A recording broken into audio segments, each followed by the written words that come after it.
I rarely engage in joint operations with others. Execute.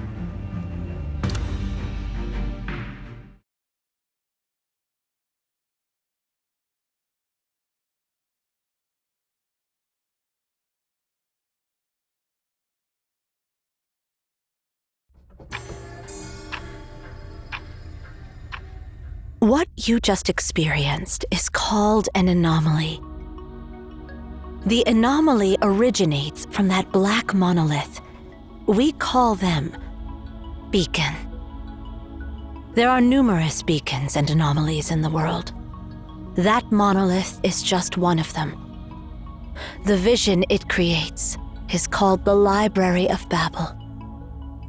To put it simply, when the beacon is activated, the space within the tower becomes infinite, and time itself materializes separately.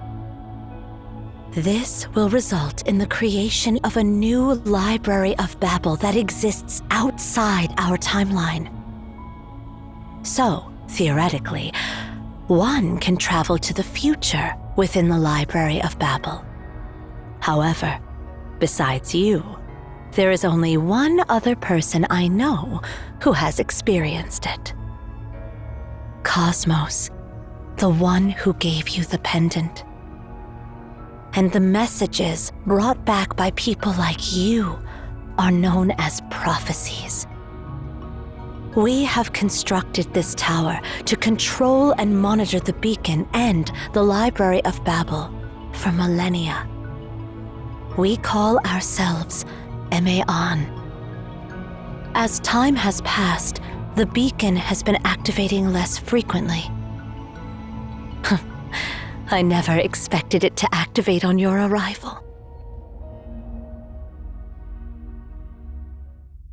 So, my warm welcome is the shocking news that an Outlander who knows nothing is now our new director? Your story is as intriguing as your name. It's fascinating that you traveled to the future in the Library of Babel and met another me in a future timeline.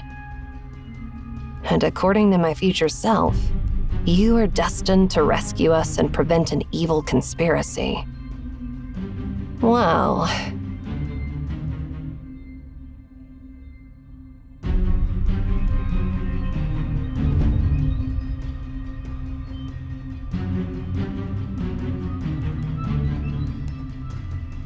You're not welcome here.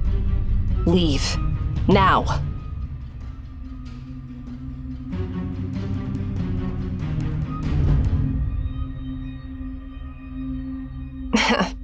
Don't give me that look. I was just messing with you.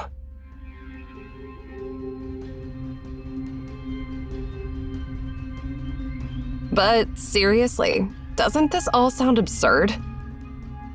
Some random Outlander shows up out of nowhere claiming to be the seer, and now we're dealing with a piece of scrap metal that's supposed to turn into a bomb and destroy everything. Do you really believe that this copper sphere, lying on a seabed for who knows how long, can still be activated?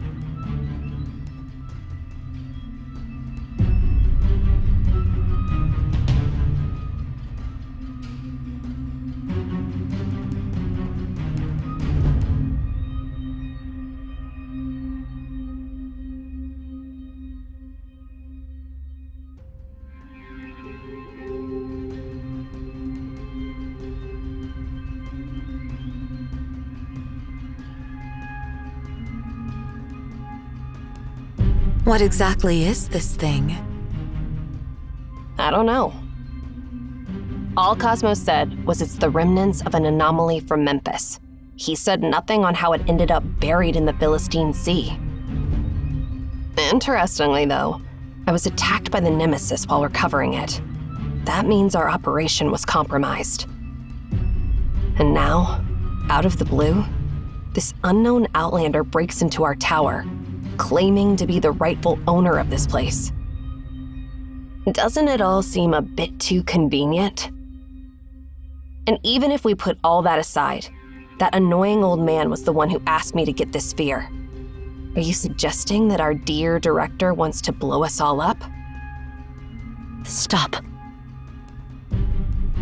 This is a meaningless debate based on nothing but guesswork, and it should stop now.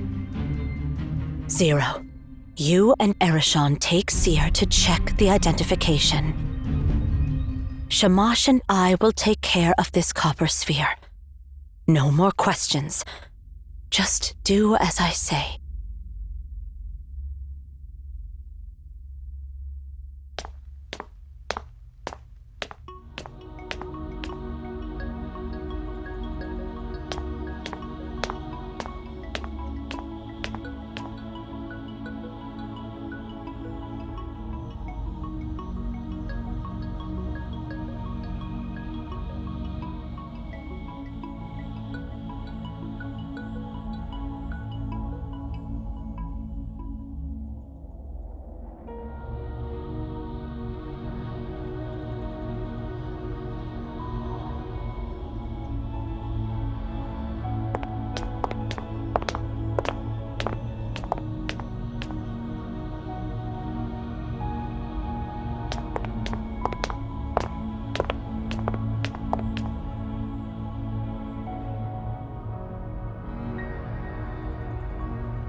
The top of the tower.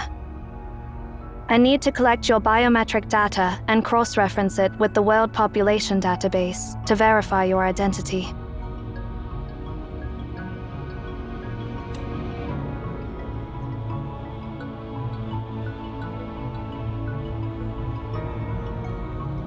Have you ever heard the legend of the tower that reached the heavens?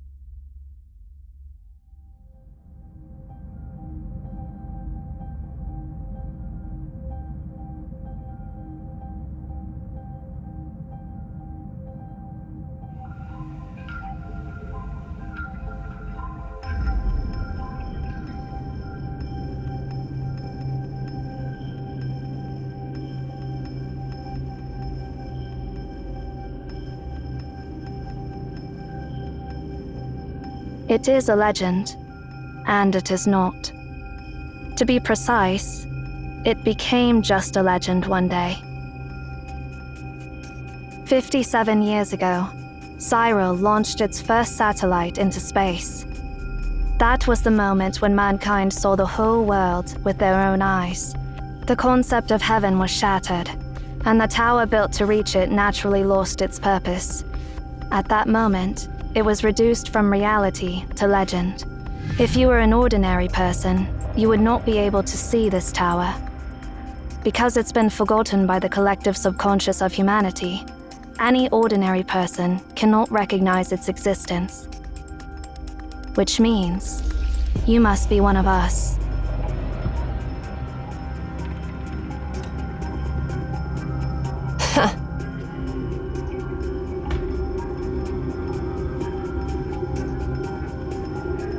Haven't you realized it yet?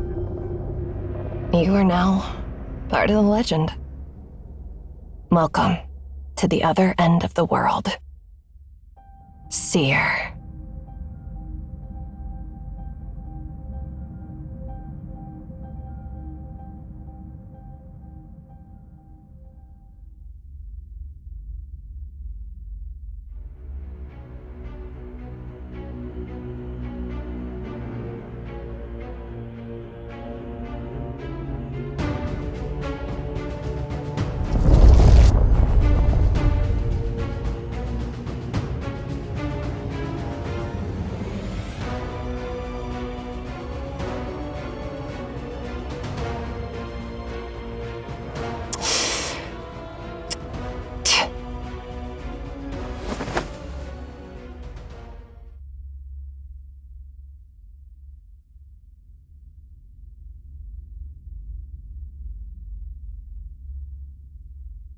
The beacon?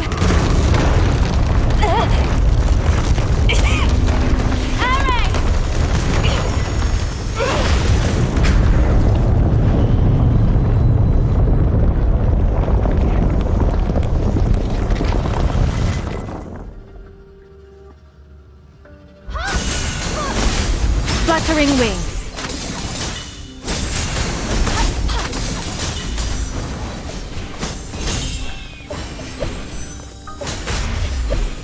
Are you all right?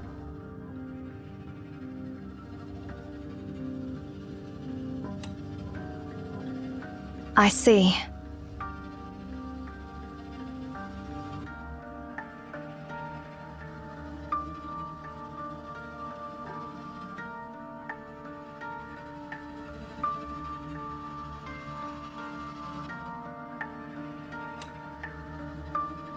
The beacon has been activated again, and now we are in the Library of Babel. But do not worry, we are in the primordial sector, the border between the library and reality. Once the beacon is deactivated, we will return to reality, just like before.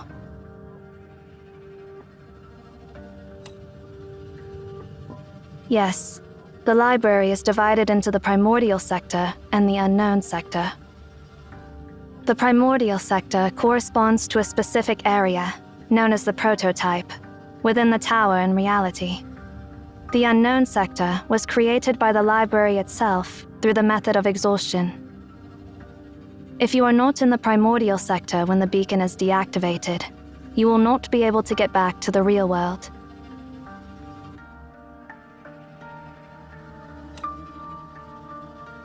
She accidentally ended up in some other sector.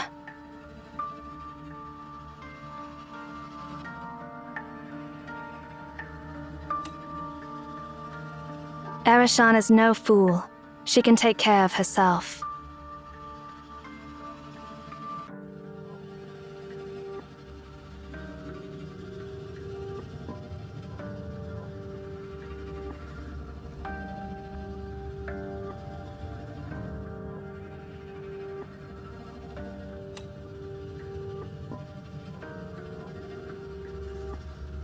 Understood.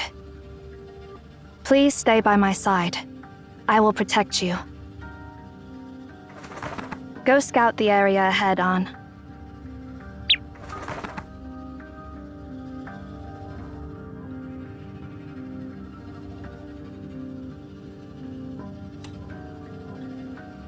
Its name is Ansu, but it is better not to call it that unless urgent. All beings have names, and names hold power. Calling something by its true name reveals its true nature.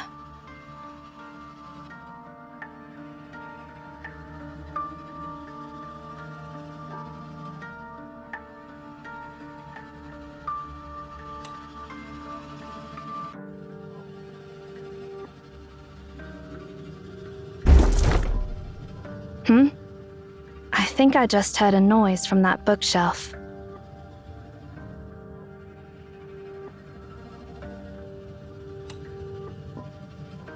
The way these books are arranged seems to be hinting at something.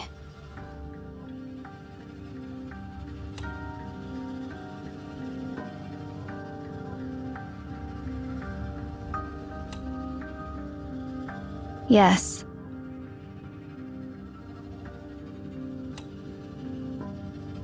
It means, do not trust her.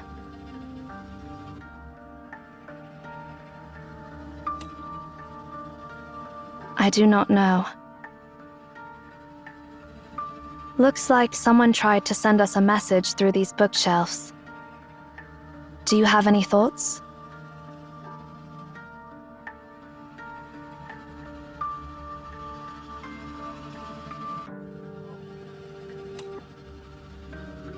You are right.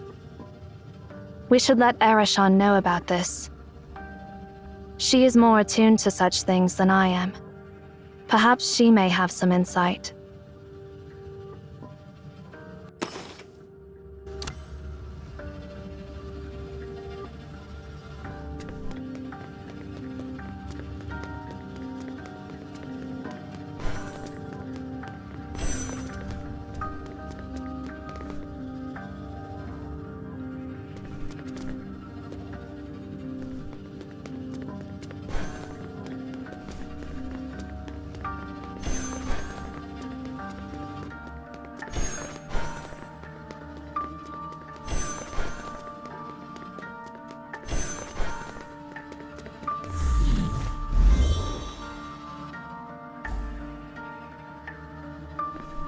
This is what happens to the lost ones. Wuthering Waves. No need to feel sorry for them. They're merely byproducts that the library has not fully digested.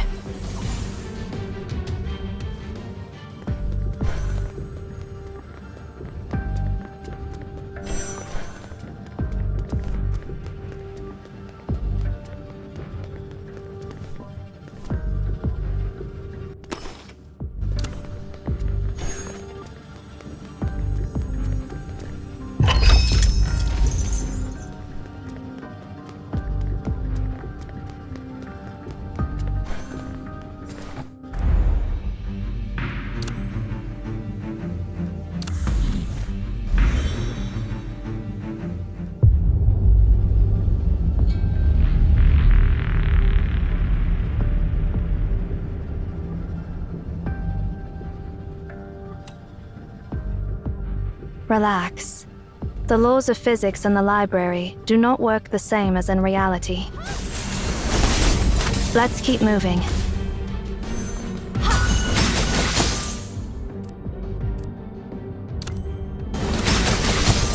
Complete insight.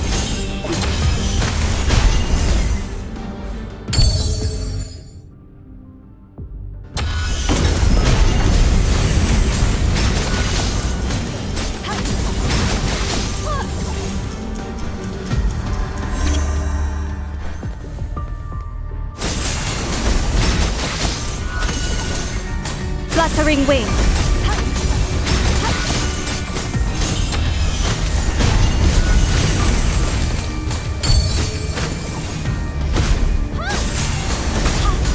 Wuthering Waves.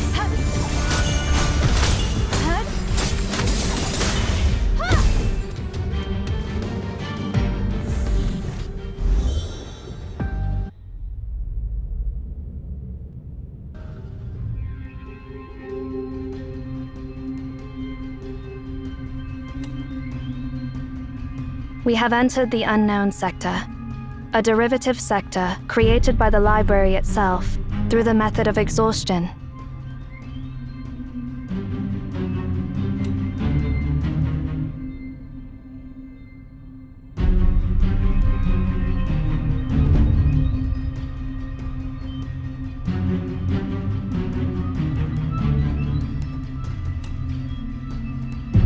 Nothing. What is written here does not make any sense. Do you know why the earliest humans built this tower? Because they discovered that if they offered their words and knowledge to the library, it would generate new knowledge based on what they had given. By infinitely arranging and combining these words, all the history that has ever happened, the things that are happening now, and the prophecies that have yet to come, will be provided by the library. Just like a conjunction in mathematics, this string of digits contains all possible combinations of numbers. Similarly, the library contains all possible combinations of words. This library serves as a repository for the entirety of humanity's known and unknown knowledge. It holds every question ever asked by humanity, with all the possible answers to those questions.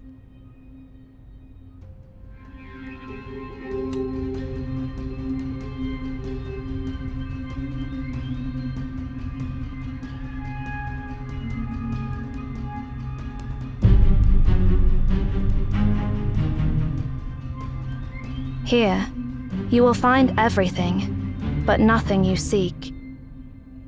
You will be lost in an endless sea of information. If we go any deeper, we may end up on the path of no return. We have to get back to the primordial sector.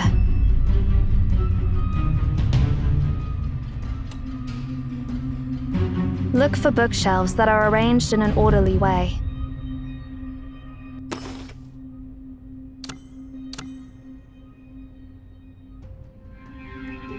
Remember, follow the passage with the most orderly arranged bookshelves, and you will find a way out.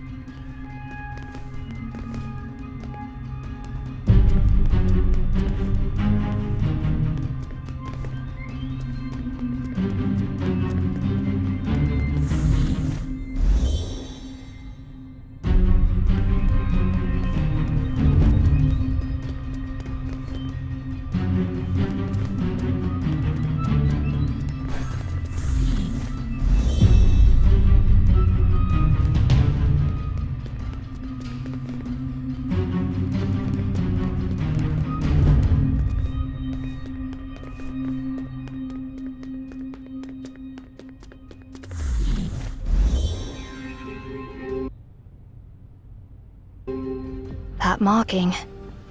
It must be Ares' doing.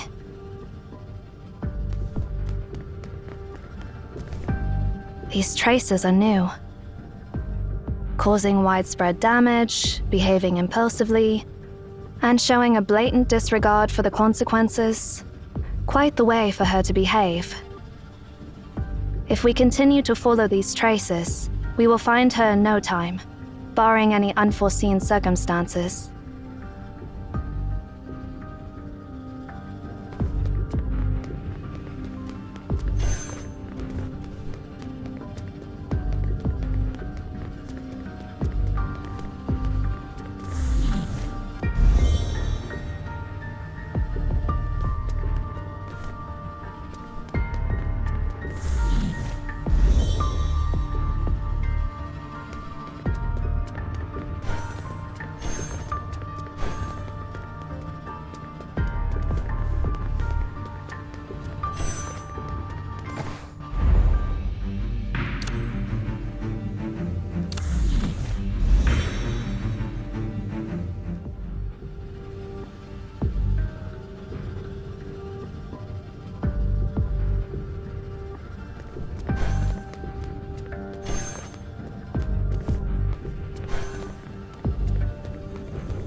This is the second time.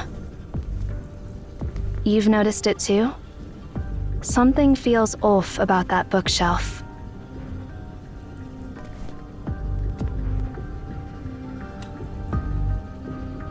Irreversible. That is the direct translation. Irreversible? What is irreversible?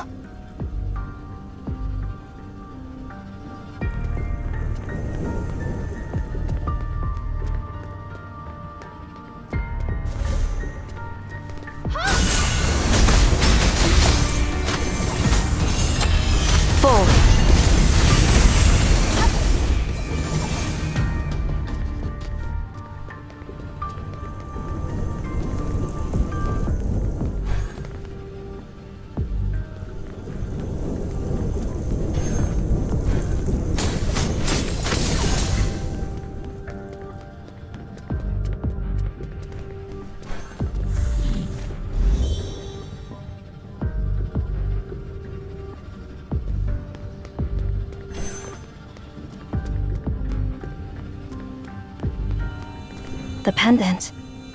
It's glowing.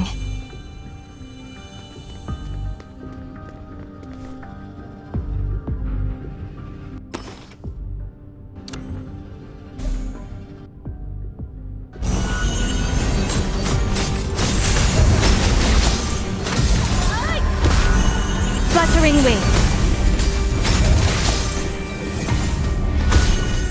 Complete insight. Full.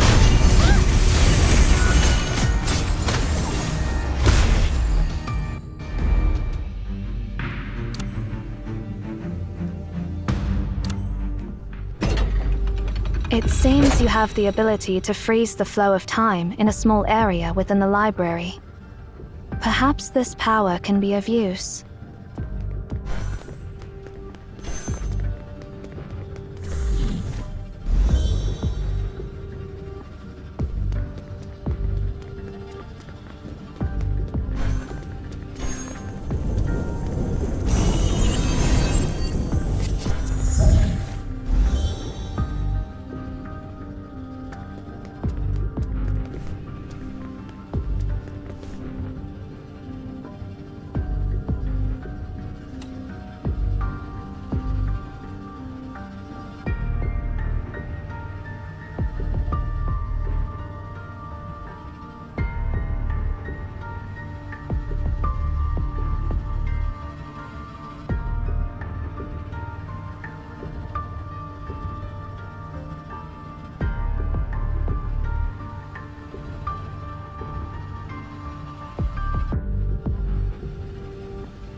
Sure.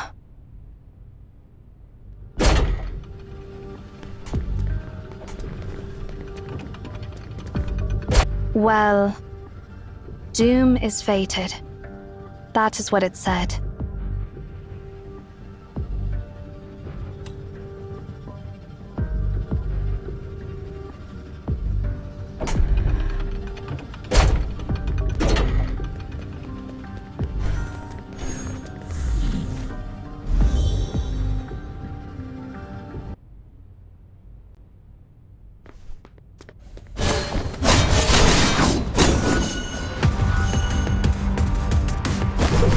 Looking pretty awful there, Zero. Are you in such a rush to seek my shelter? Rather than wasting time arguing with me, focus instead on the situation at hand, Eri. Where did you learn these boring lines from? Did Cosmos teach you that?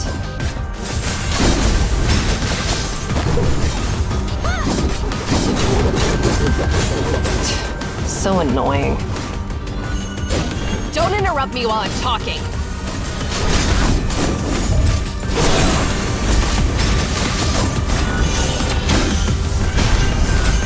Complete insight.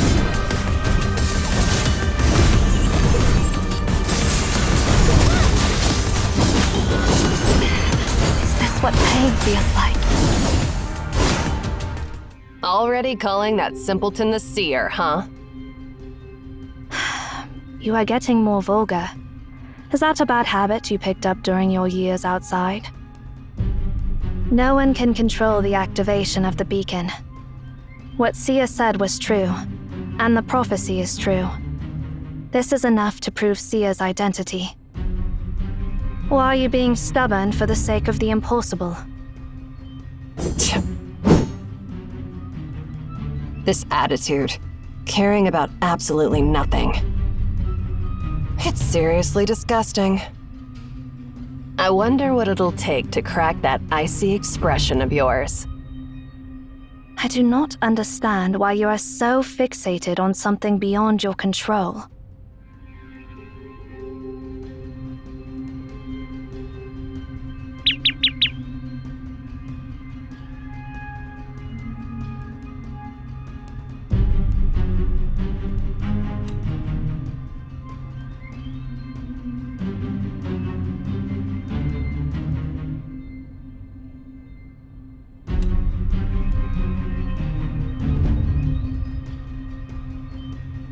By the way, Eri, we ran into something unusual on our way here.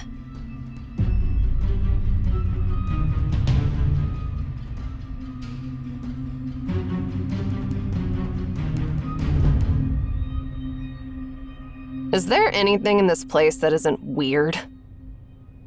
Instead of getting sidetracked by irrelevant stuff, perhaps we should focus on what to do next.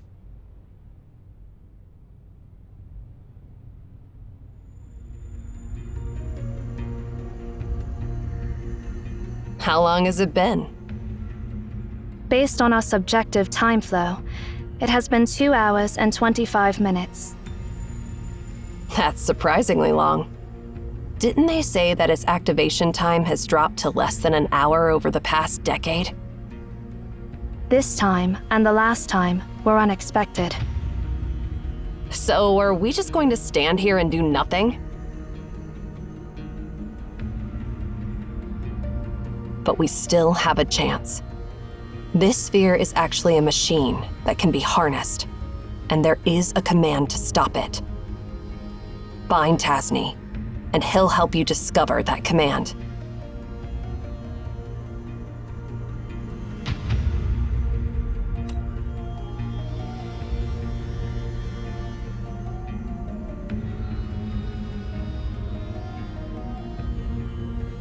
That reminds me.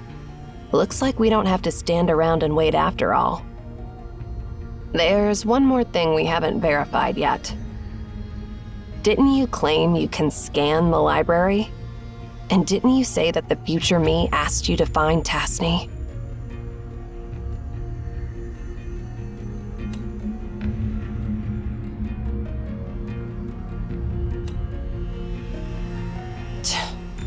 Must I go through all the stories? 0. Tasni is the 372nd director of Emaon. He was the mentor of that annoying Cosmos. After passing the director's position to Cosmos, he ventured onto the path of no return and got lost in the library.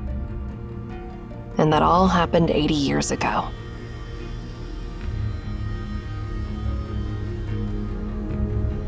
So, if we want to see him, we have to go back 80 years.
My name is Ninsar. Strange.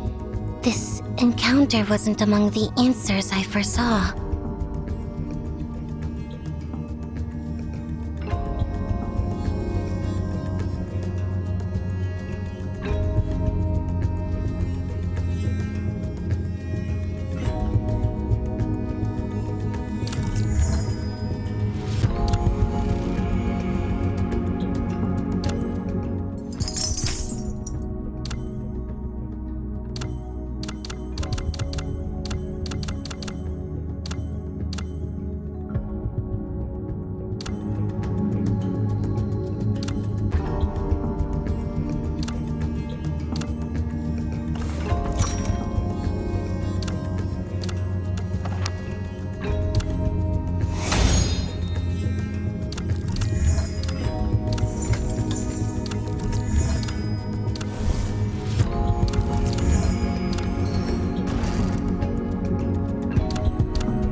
Enki?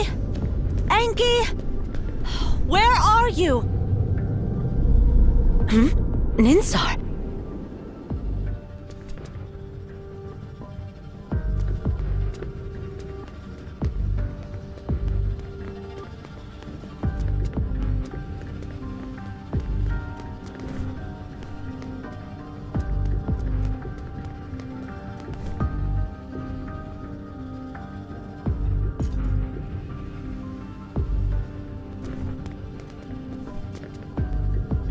$59mm, 98mm, 60mm.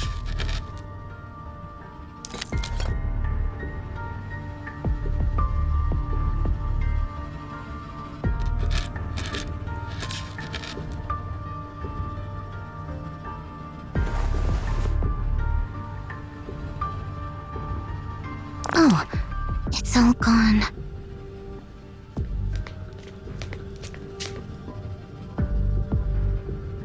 Ninsar, great, you're here. Where's Enki? About 10 minutes and 36 seconds ago, he went to known sector B19 on modern floor. Oh, I've said it so many times. When the library is opened, stay in your current original sector. Oh, why can't he just listen?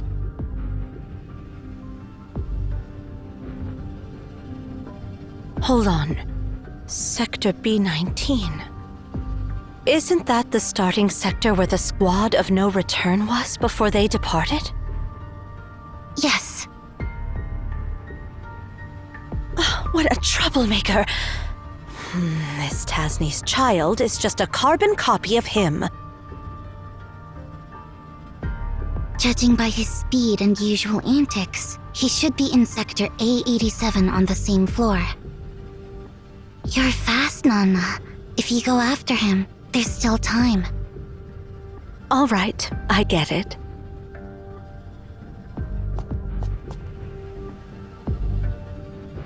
Nana. Huh? Can you bring me some pottery clay when you come back? And my chisel is broken. I need a new one. Is that all you need? Yeah, that's it.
Futile effort!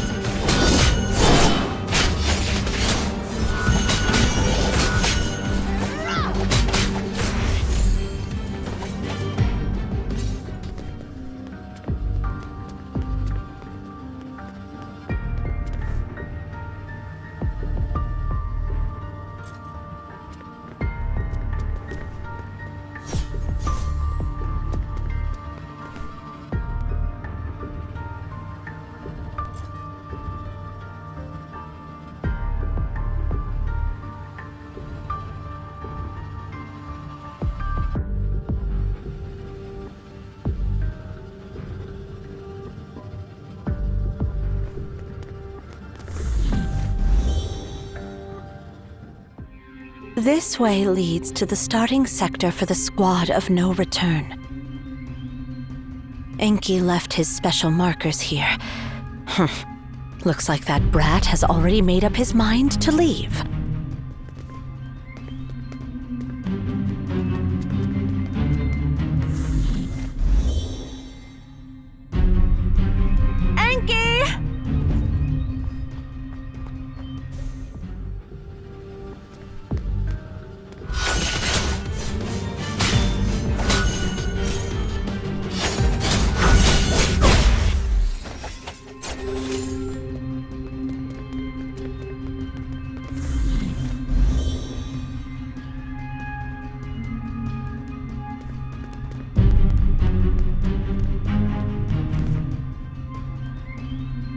15 minutes have passed. Good. The biggest obstacle to my plan hasn't shown up yet.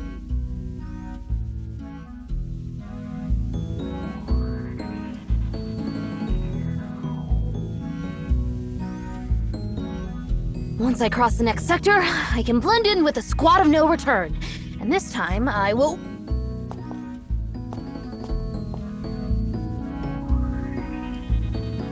You will what? Whoa, Nana! How did you get here? No way! How did you pass the foolproof door? I prepared so many questions! Did you really answer them all correctly? Could it be you know how many grains of sand are on Earth's surface? Or calculate how many drops of water it would take to extinguish the sun? Or how long it would take a chocolate bar that doubles in mass every minute to fill the entire universe? Of course not. I didn't answer those ridiculous questions. I just smashed the gate. By the way, you're not allowed to install any gates without permission.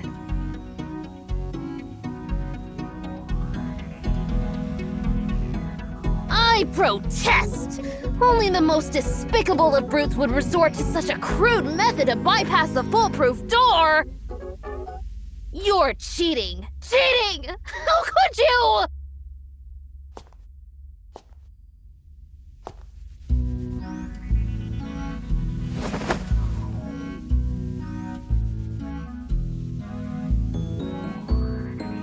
A stinky brat who doesn't follow the rules has no right to protest. How many times have I made it clear? You and Ninsar aren't allowed to venture onto the path of no return until you're grown-ups. If you continue to be so disobedient, I will kick you out of the tower for the rest of your life.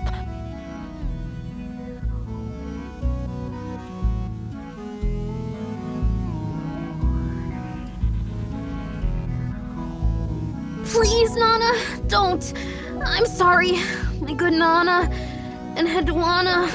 Please don't banish me. Ugh, stop calling my full name with that pitiful tone when you want something from me.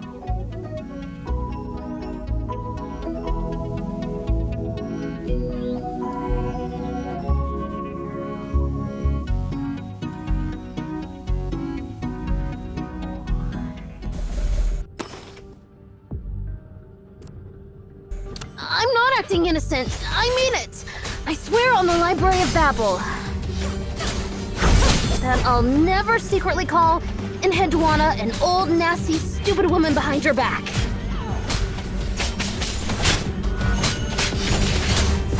Oh, chill out. Oh, for the sake of Tasni. For the sake of Tasni.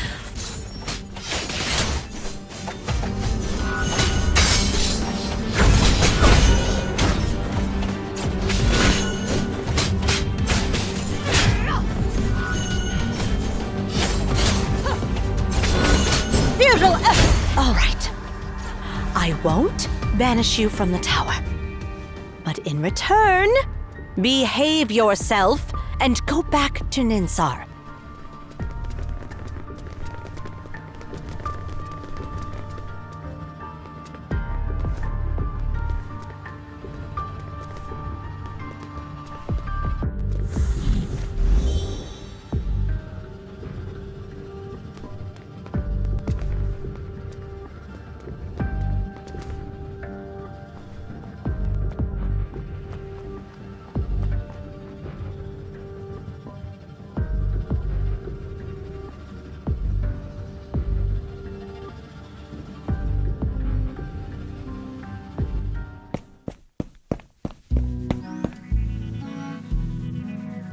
You idiots! Idiots! Yeah, I mean it! You're such an idiot!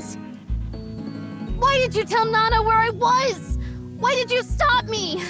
Didn't you promise not to tell her my whereabouts?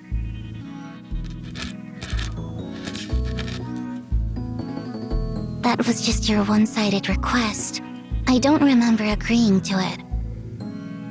I don't care! You're mean and stupid!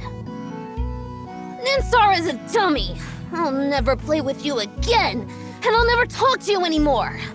People who don't keep their promises are the worst.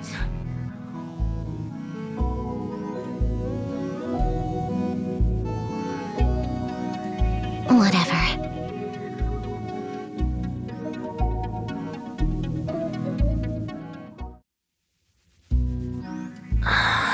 Hey.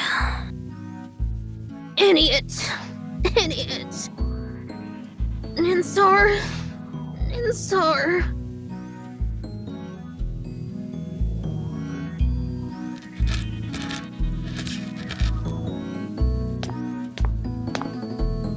Sister.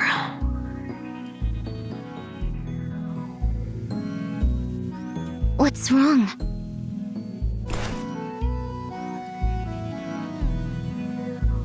My apology.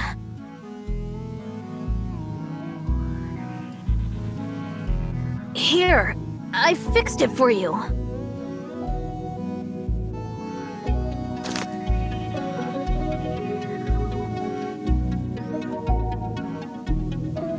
No, this won't do. It's too ordinary, too mundane. How could I create something so plain? Hold on a sec. Let me add the rifling and explosives to this chisel. Then it can help you blast through rocks and reach the working surface needed for the sculpture. Don't worry, I'll include a control system to ensure a precise blast range. Accurate to the millimeter. I know there are many parameters to consider, but I'll make it happen in just an hour. No need. This one is good enough. You're so mean.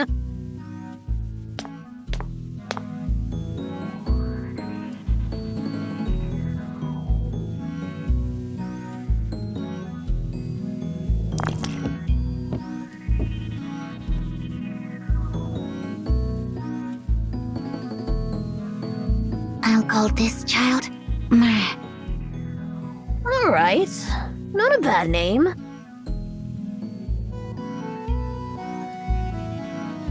Well, Sally has been interrupting my work lately. Can you do something to make her quiet down?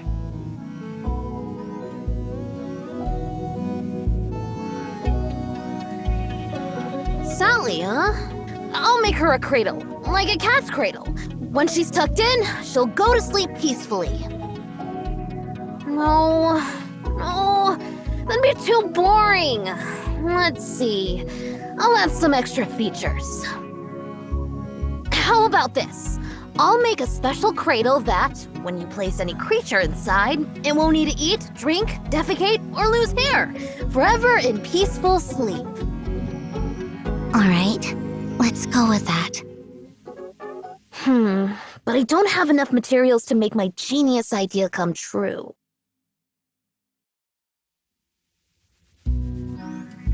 Hey, Ninsar, perhaps we could use your...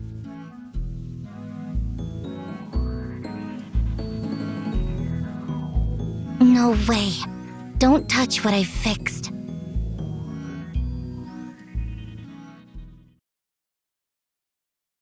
I just don't get it. Aren't you bored of restoring these ancient relics day in and day out? Even if you fix them, they're just lifeless objects that won't progress any further.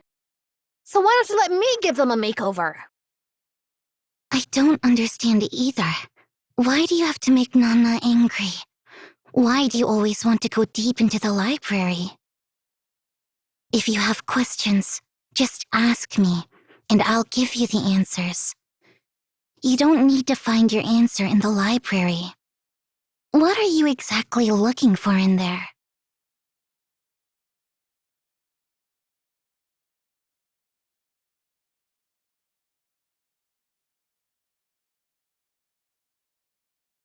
I want to know why our father embarked on the path of no return.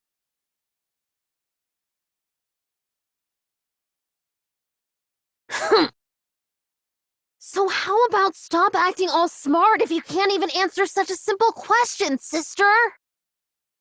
If I can go deeper into the library, maybe one day I'll meet our father and ask him that question myself. You know that's not going to happen. He left 10 years ago.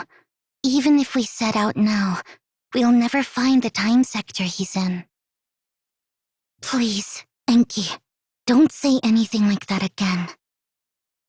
Whether inside or outside the library, humans' short-sighted perspective will always prevent them from seeing the truth. Don't let the library consume you.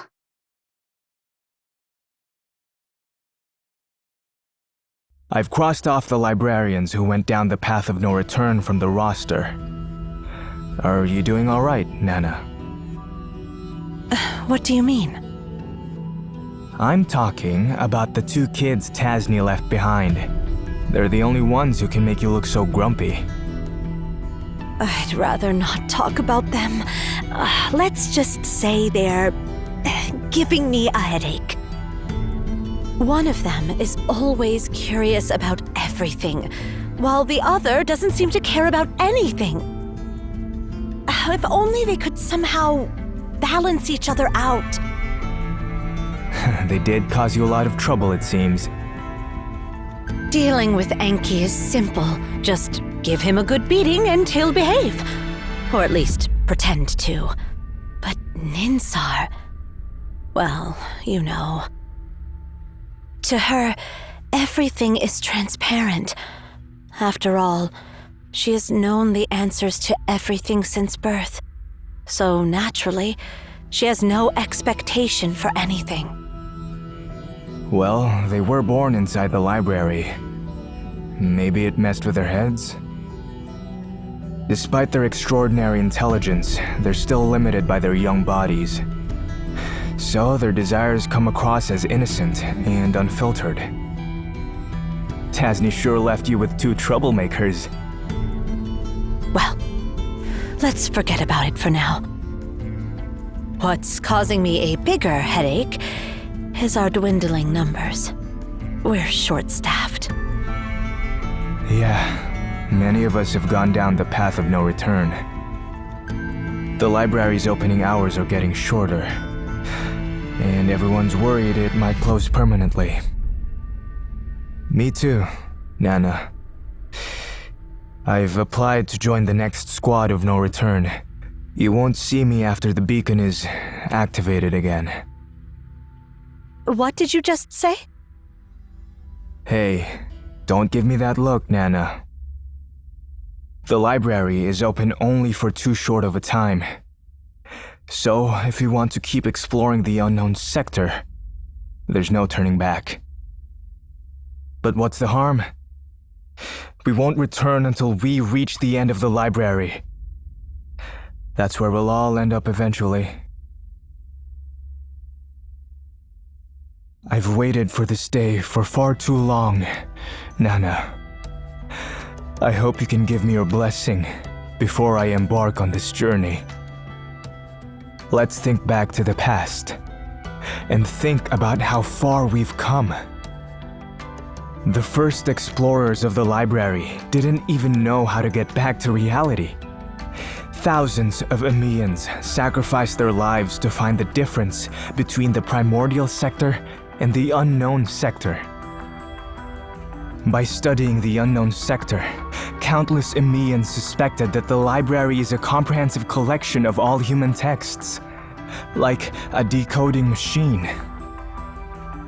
It was only when our predecessors discovered a room full of Elish meditations that had the exact same content but different punctuation that the hypothesis was confirmed. Based on clues, records, and legends, our predecessors started to realize that the library might contain things from different eras. The extension of the library's time, and only now we have glimpsed its vast expanse. Until recently, some of us suggested that there is no separate time dimension within the library, but rather, time itself is an extra dimension that has always existed. I'm genuinely curious about what else this library holds. Nana, I'm really curious. What is it exactly? Does it have an end? And why does it keep creating new content? There are so many unknowns ahead, and I must embark on this journey. How can I resist? Pray for me, Nana. If we meet again in the future, I'll be sure to have the final answers. And when that time comes, I'll share everything I've seen and heard with you.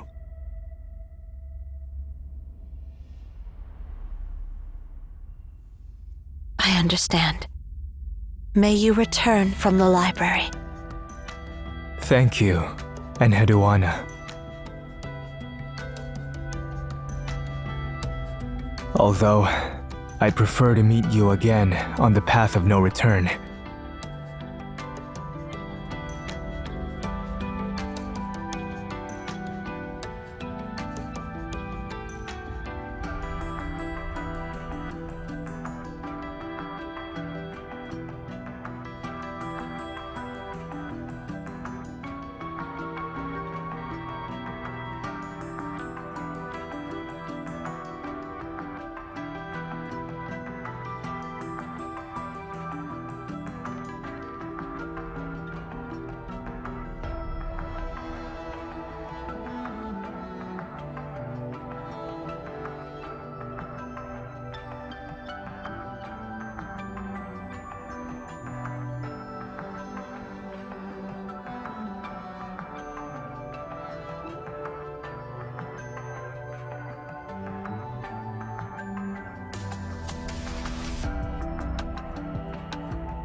Tasni, the director with the shortest tenure, with only 1 year in service. There is very little information about himself. Nevertheless, his inventions could fill an entire encyclopedia.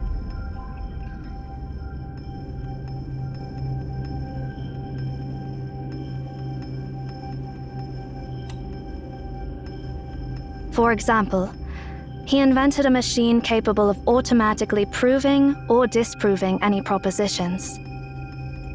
He even created a model for the expansion and cooling of the early universe after the Big Bang. Legend has it that he embarked on the path of no return to create a new language that could bridge all communication gaps.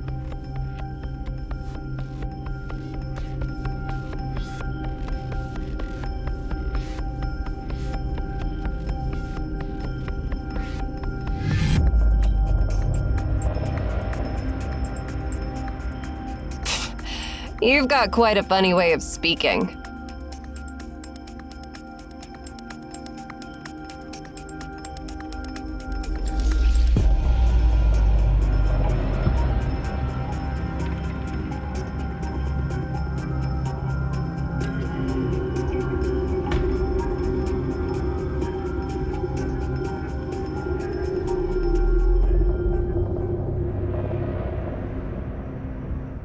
The path of no return is a ritual passed down among us.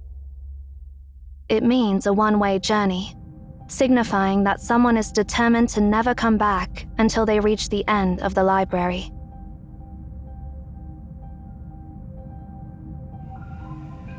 Yep.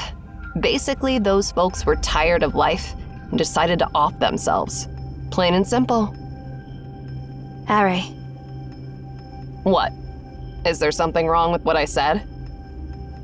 If you truly understand this place, you'll come to the same conclusion as I. Zero has explained it to you, right? The library is essentially a bizarre phenomenon that utilizes the method of exhaustion to an extreme. When the library opens, It contains not only all possible combinations of text, but also all possible timelines for each sector. Didn't you see it for yourself? Those infinite unknown sectors are the result of this exhaustive process. Imagine an infinite number of monkeys typing away, and eventually, one of them will type out everything that happened in your life. The question is, how do you find that specific monkey? It contains everything, and it contains nothing. Such is the Library of Babel. But in the past, people had superstitious belief that this library held a book of omniscience, a compilation and index of all books.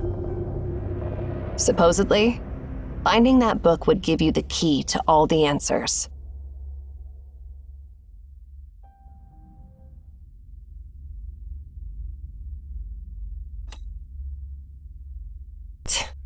No.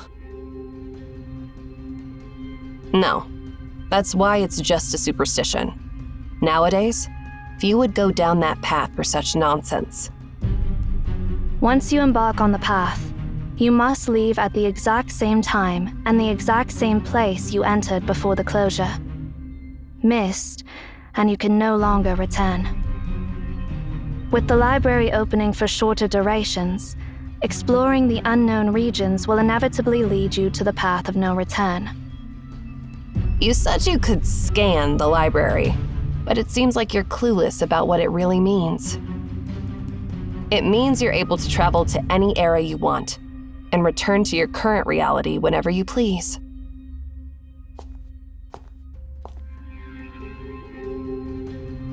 Do you understand why countless Emaons are so drawn to such superstition about the library? It's the unknown. The fear of the unknown leads them to see the library as a god, so much so that they're willing to sacrifice their ideals and their very lives for it. Your claim of being able to scan the library is, to us, blasphemy. If our endeavors, even at the cost of our lives, mean nothing more than a walk in the park to you, then your very presence will shake the core of our foundations.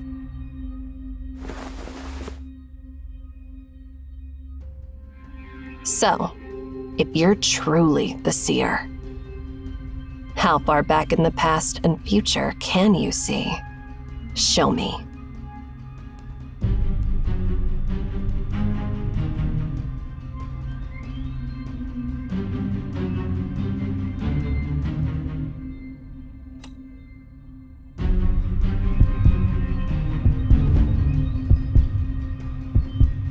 Harry, stop it.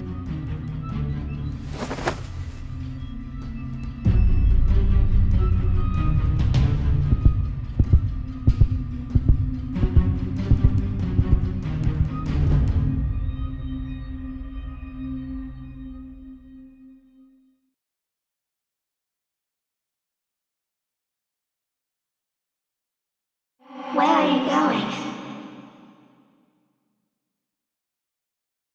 I understand. Everything will go as you wish.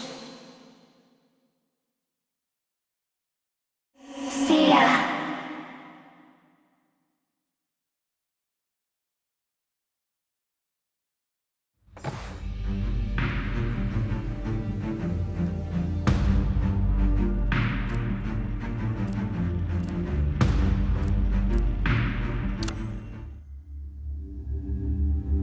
Huh? What's this place?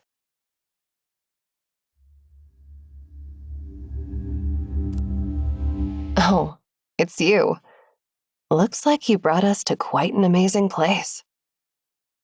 No wonder.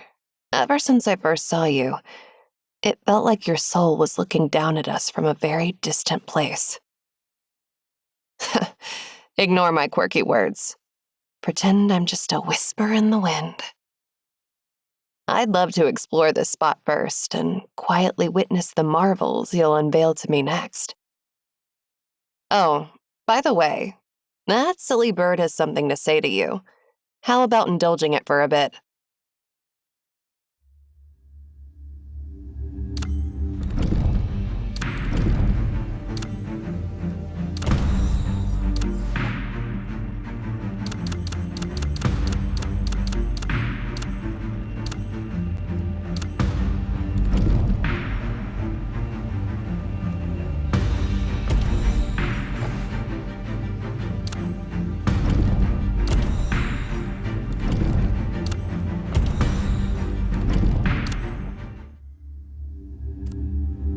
I will answer all your questions to the extent to which I am permitted to do so. That is my obligation.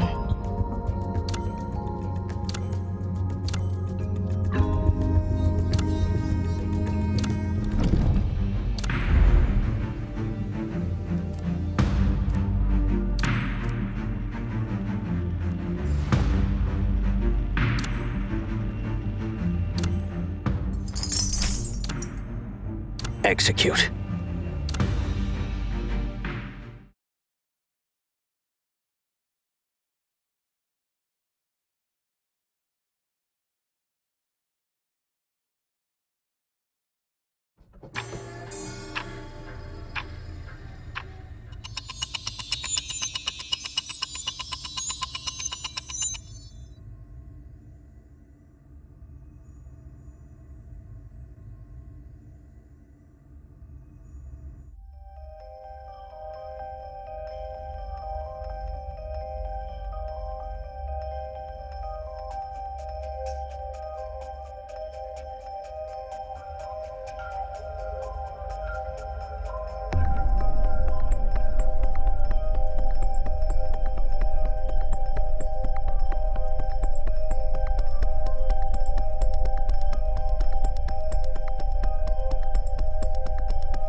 Report in, Zero.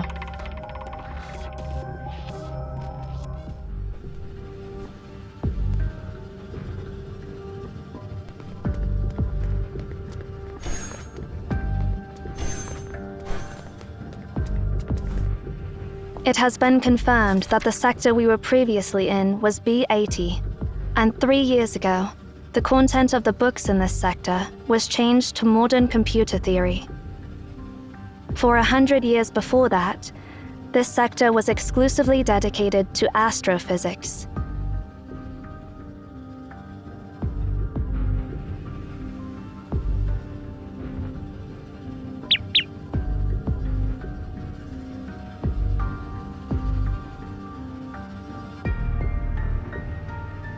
We have indeed traveled to the past.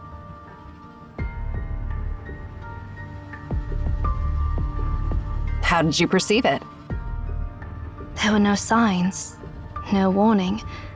For me, it ended in the blink of an eye. Me too. Hey, I'm talking to you. How did you manage to do that?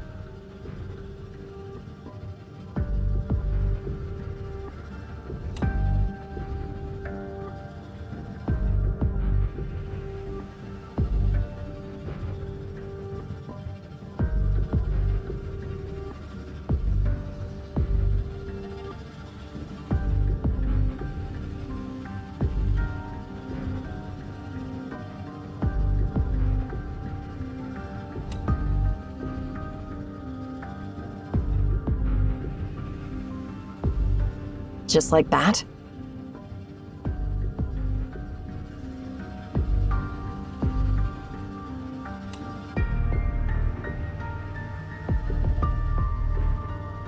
That doesn't make sense at all. Where did Cosmos find such a bizarre person?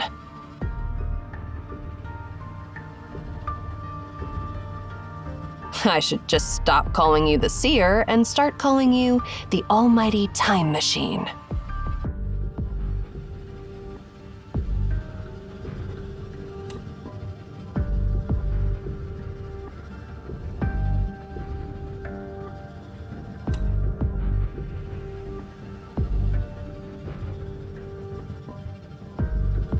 We've come this far already.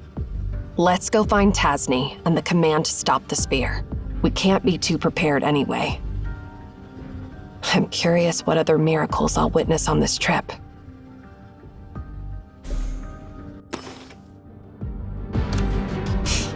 I hope you guys won't bore me to death.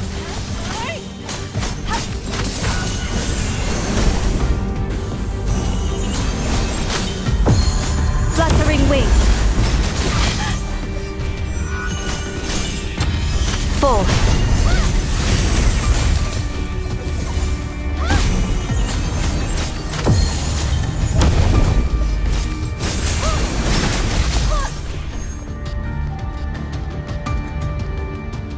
This place looks impassable to me.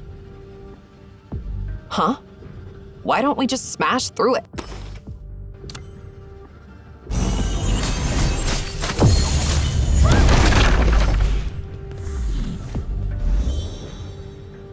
How are we supposed to find Tasni? I mean, this place shows all the possible moments of every second, right? You think just finding the right time will lead us to the right person?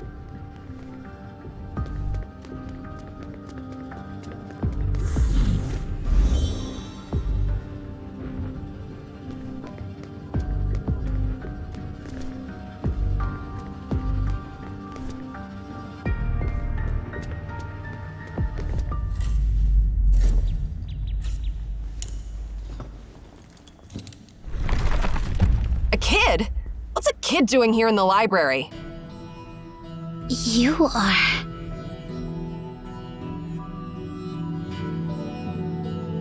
So, you're the successors from the future.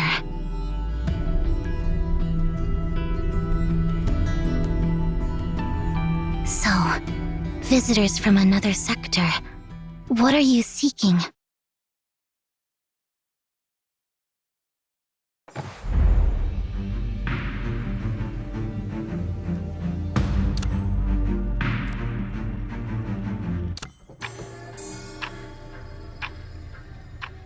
I see. It seems you've undergone unbelievable adventures to finally get here.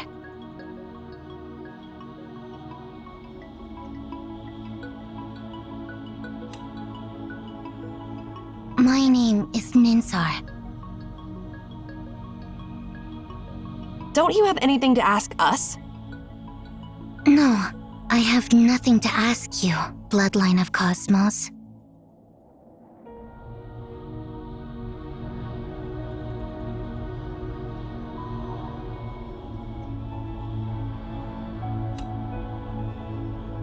How do you know? I just do. Everything in this ordered world is crystal clear to me. I know all the answers to any question, without any rhyme or reason. However,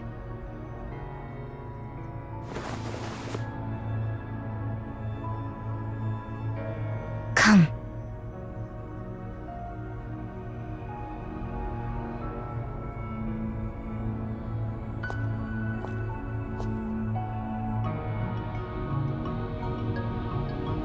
The seer, right?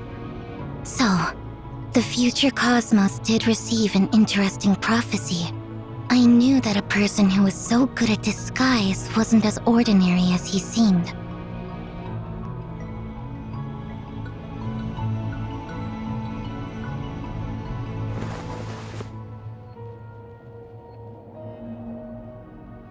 I can't see through you, but since you're favored by the Library of Babel, I'm willing to help you find the answers you seek. As a matter of fact, I'm searching for Tasni too.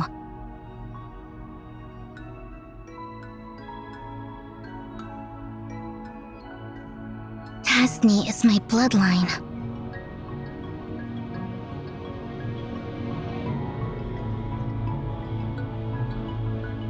Speaking of which, I do have a question that only you can answer.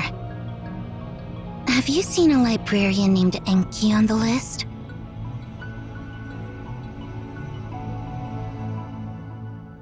No. And your name is not on them either. I see.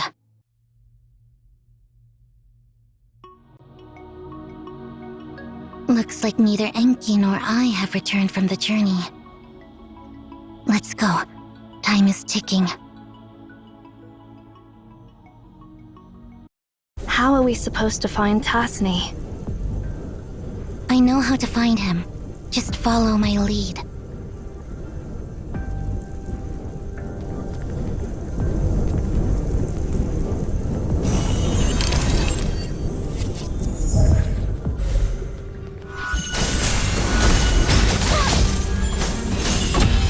Complete insight.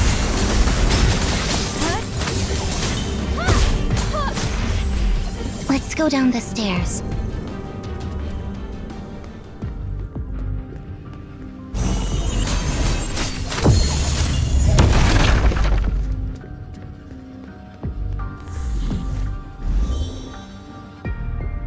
It's not the right way, but a little exploring couldn't hurt. You just can't resist being curious, can you? Wuthering Waves. Complete insight. Ansu. End it all.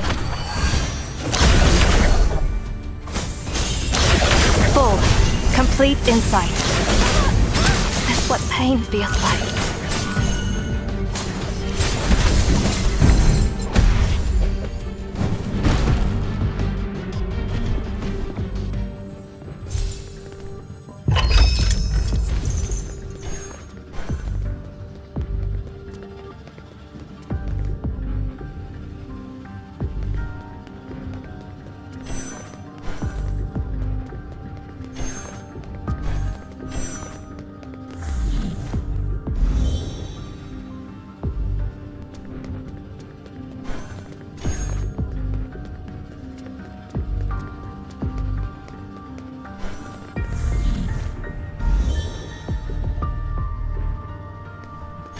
A dead end.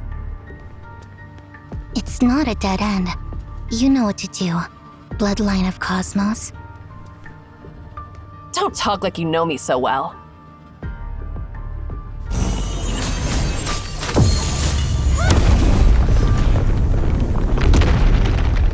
Who's that Enki you mentioned earlier? He's my younger brother. He ventured down the path of no return before I did. I went out to find him and bring him back.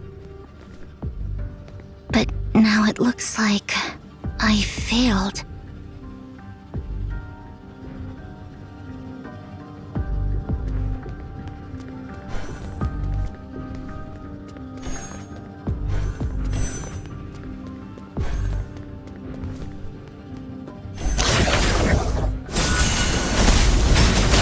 What pain feels like. Complete insight. Full. Is it time to put an end to this?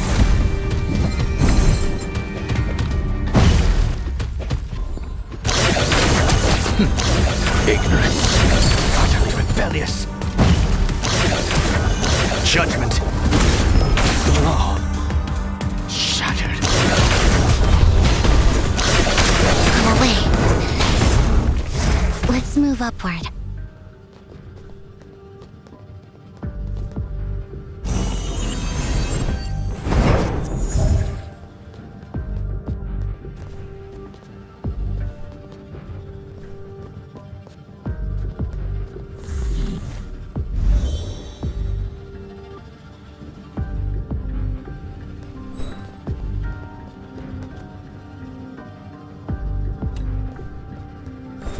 Because your partner already told me the answer.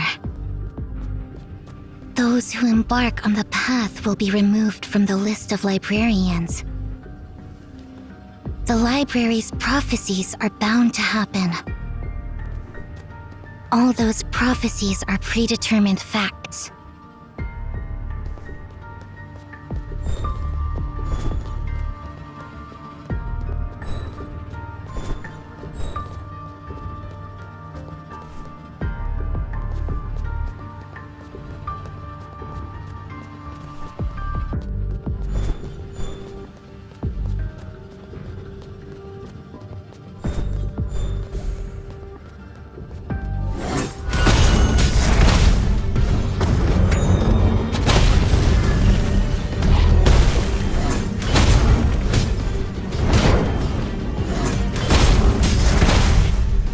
The director's office is on the other side of this area.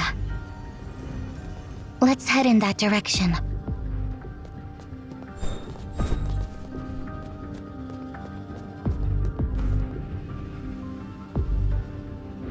Why is this area blocked off? This is the foolproof door.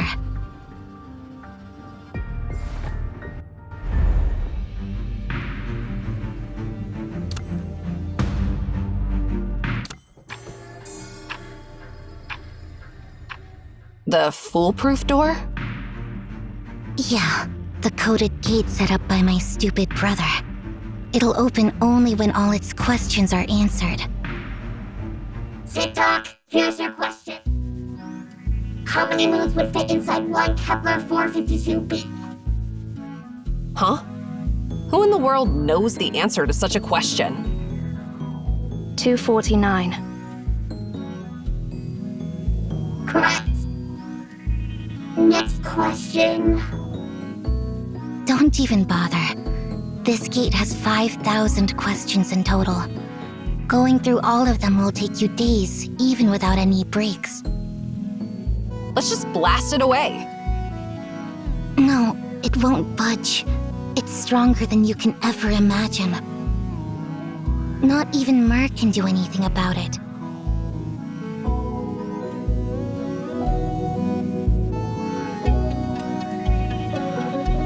Enki left a back door so that someone could open it.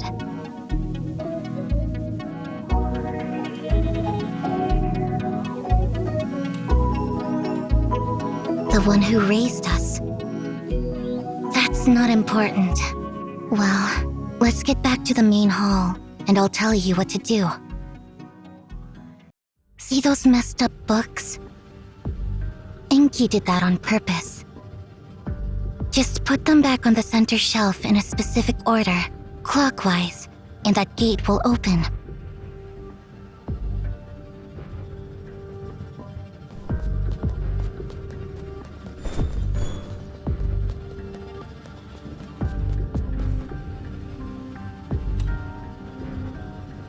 I'm sure you've noticed the darkest side. The moon never turns its back on us. She's always accustomed to tidying up every... Yeah, keep arranging books like this.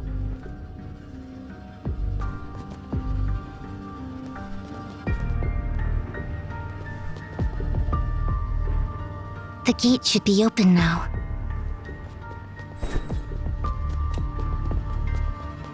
Because the one Enki fears will calm down after things are sorted.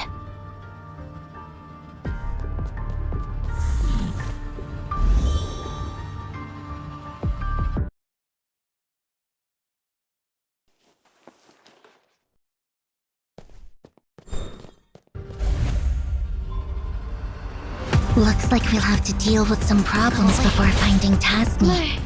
Protect everyone!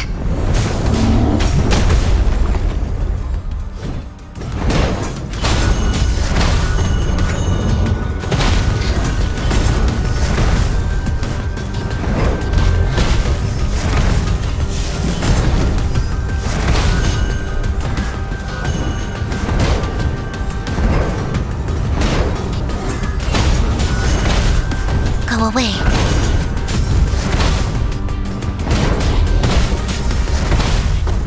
Go check under the desk. There, you'll find the answer you're seeking.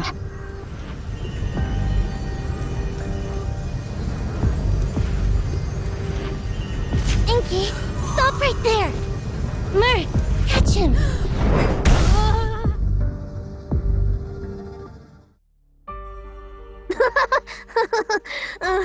Long time no see, Ninsar.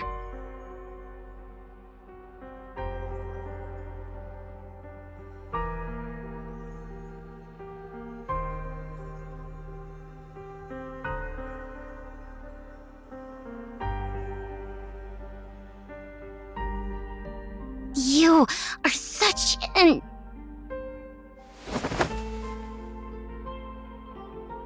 Sis?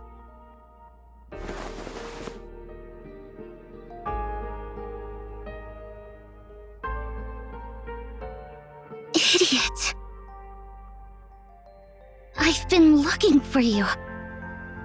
Why did you go on the journey alone without telling me? You! Hey, you! All right. My bad. Just don't do that. I'm sorry. It's all my fault.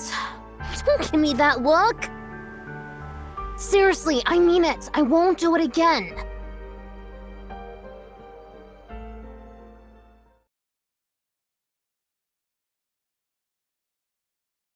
By the way, who are they? Why don't you introduce me to them? Hey there, guys! Are you Ninsar's friends? I can't believe my silly sis actually made friends! I'm Enki, her younger brother. That's obvious, right? Well, I mean, if that's not obvious to you, then your stupidity would go beyond the height of folly.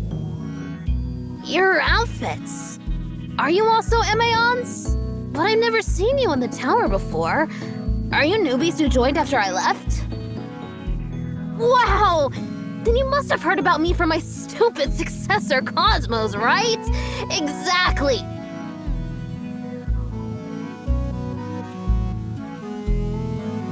I am his mentor, the 372nd director of MAN, and the greatest genius this tower has ever known, beyond the reach of all.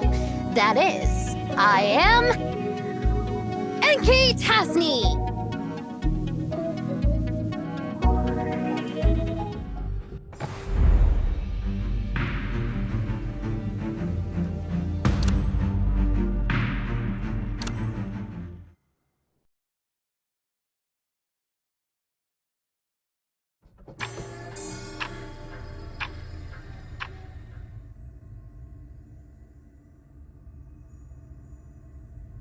This is your office, Director. According to the rules, I'm supposed to give you a brief introduction. Skip the introduction. Just give me the key to the file cabinet behind the mural and the key to the safe in the hidden compartment in the floor. Oh, and the code to the gate in the hidden compartment behind the large bookshelf. Forget it. I'll crack it myself. How many times have you sneaked in before? Besides the times you caught me? I don't remember, but who cares? This place is mine now. Got anything else to report? If not, just leave me alone.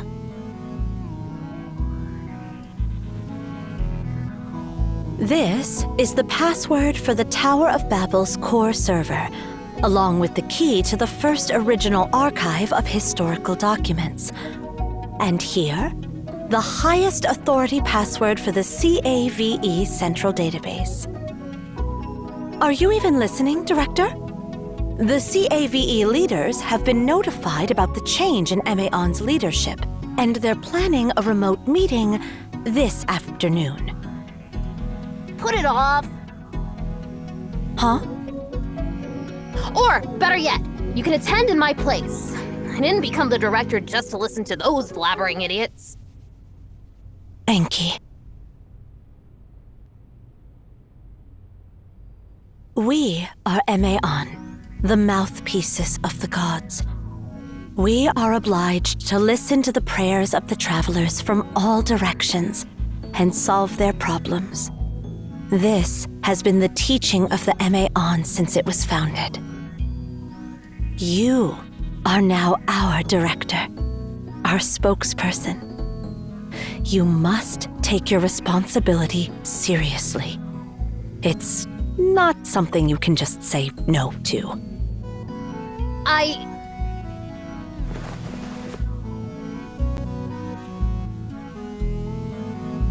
Ninsar?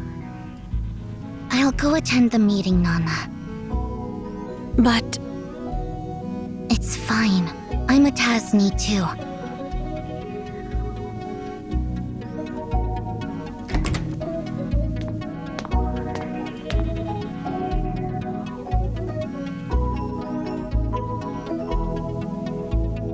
Back from the meeting with that bunch of morons? Anything interesting? Well, forget about those idiots. I'm about to optimize the foolproof door to version 8.0. Come and see what other questions I can add here.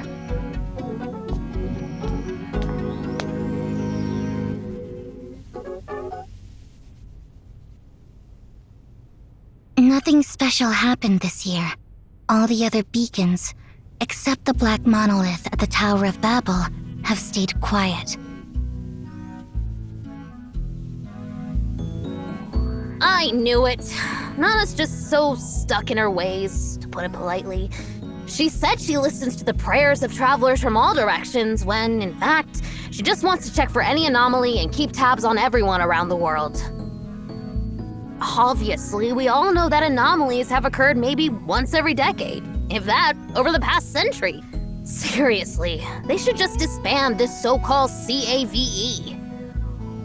When was the last time we heard anything about Nemesis? They've been gone for years. If you ask me, they're smarter for bailing early after seeing the writing on the wall. But something interesting is going on between Polestar and Cyril.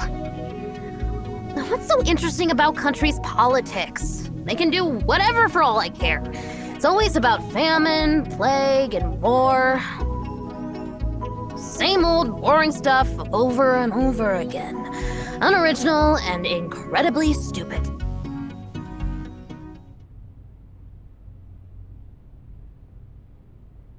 They're having a contest about the same old boring stuff. What kind of contest? They're seeing who can break the speed limit of 7.9 kilometers per second first.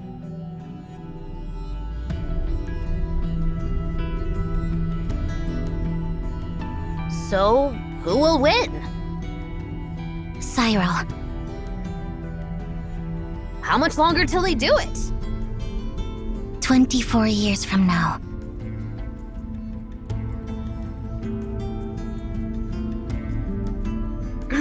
I guess I'll have to pick up my pace. Pick up your pace for what?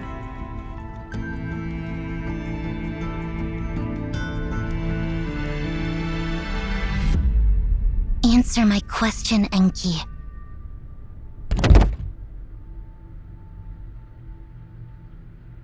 Or the foolproof door version 8.0, of course!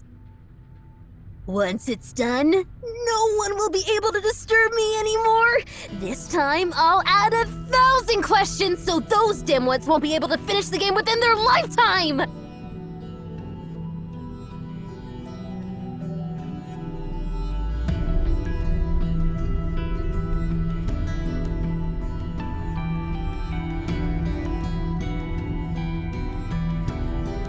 Why did you become the director of Emion, Enki?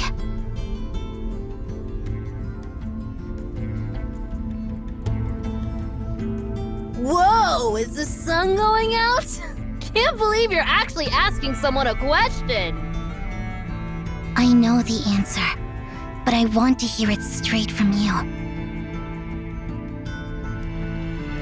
Well, I guess I'll have to give you a serious answer, silly sis. Because the director possesses the highest authority, not bound by any rules. Nobody can stop me from doing what I'm about to do, not even you or Nana. When the beacon is activated next time, Ninsar, I'm going into the library, searching for its end.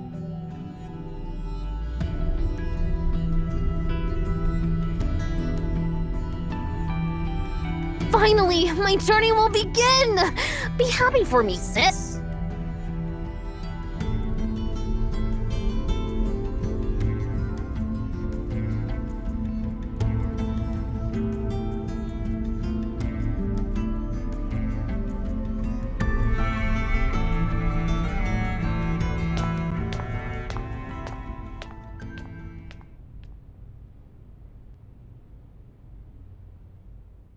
What's wrong, Ninsar?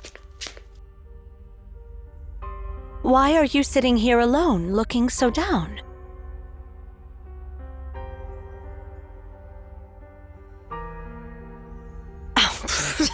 Stop it. Both you and Enki are so smart, yet so childish.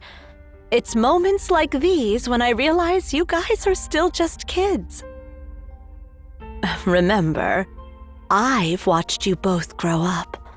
I can tell when something's up, even if you're trying to hide it.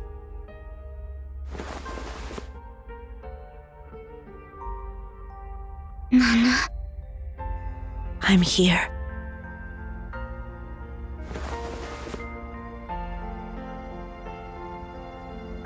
Nana, and Hidwana. I'm here. Enki is about to leave, isn't he? Yes, Yeah. Recent events seem to have made him anxious.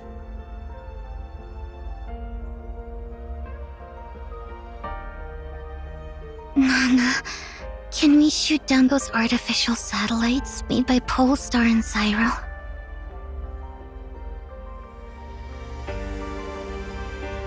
Well, if you asked me to destroy the moon, I'd be tempted to give it a shot. Unfortunately, we can't, Ninsar. We can't interfere with those processes.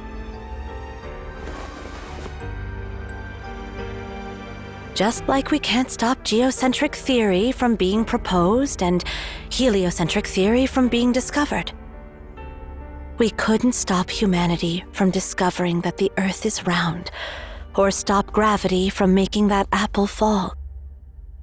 Likewise, we can't prevent the discovery of the gravitational constant, or the launch of the first artificial satellite into the sky.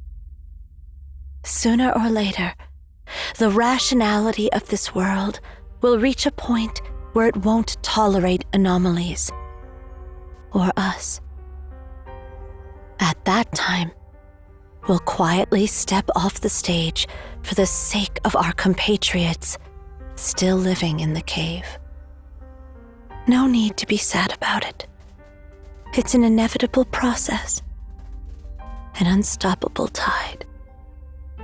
Sleep, Ninsar, my sweet girl.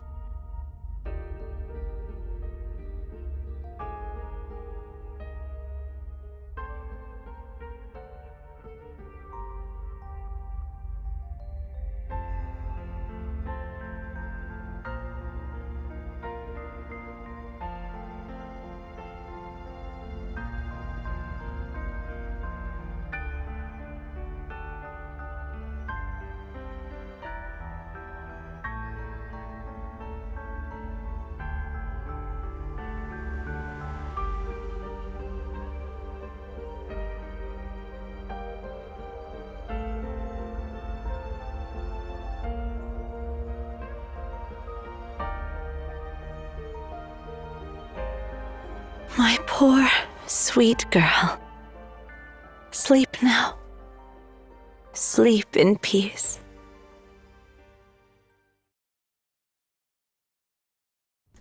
What are you doing, Enki?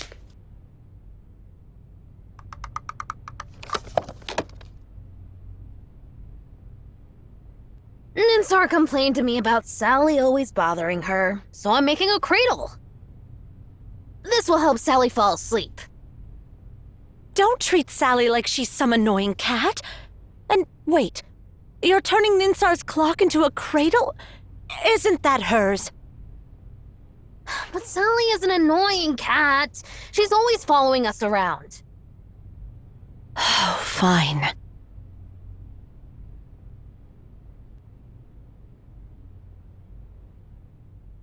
Let's talk about something else.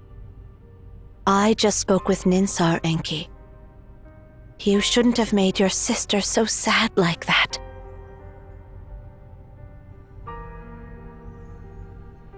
She wasn't sad at all, silly Nana. It was all an act. She doesn't get sad. Fine. Whatever you say. Actually, I didn't come to talk about your sister either.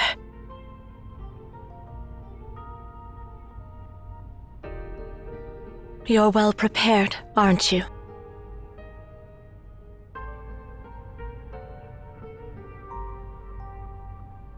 I am. Are you here to stop me, Hidwana? Just so you know, even if it's you, I won't back down this time. Of course not. When your father, Tas Tasni, brought you back from the library, I had a feeling this day would come. You're pretty much like him, and even more like your mother.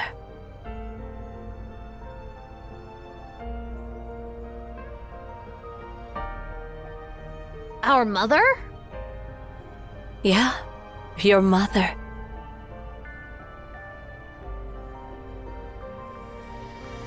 Your mom was even more daring than your dad.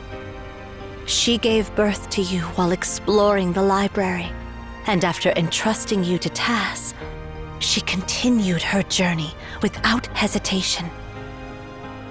If it weren't for Tass's conscience, you might have ended up as nutrients for the library, I'm afraid.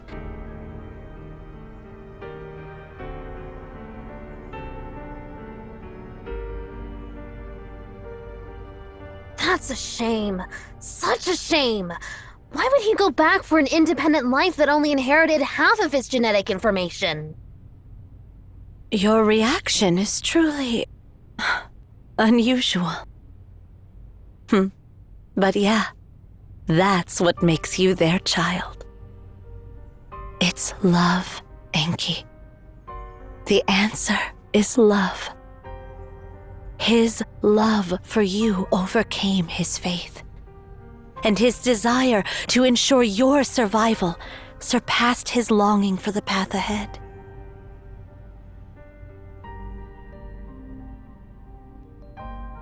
I don't get what you're saying. Are you talking about the brain's release of phenylethylamine, oxytocin, or dopamine?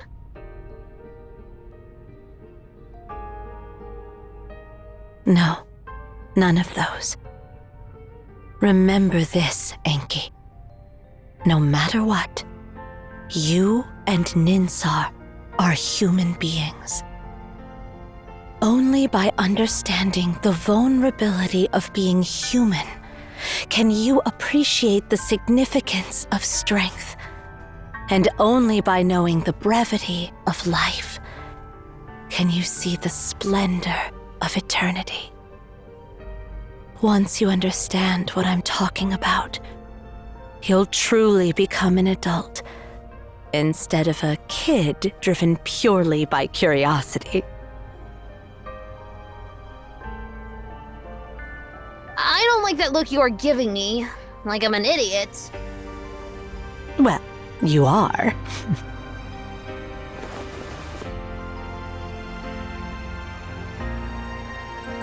You know what?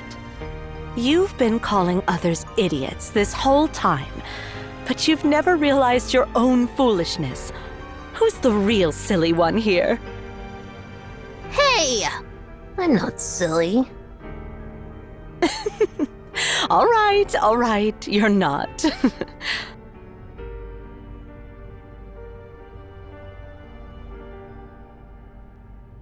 I've seen your determination to explore the library.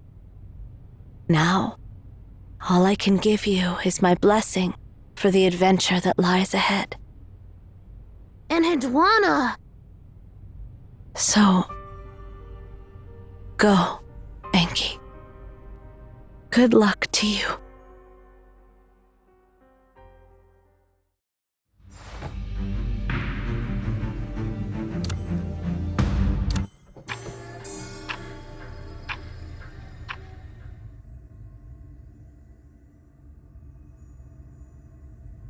I am his mentor, the 372nd director of MAN, and the greatest genius this tower has ever known, beyond the reach of all.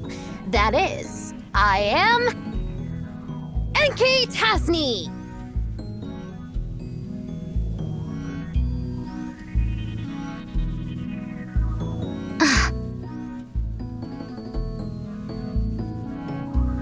Oh, I forgot to mention. My full name is Ninsar Tasni, and the director Tasni you mentioned is my younger brother.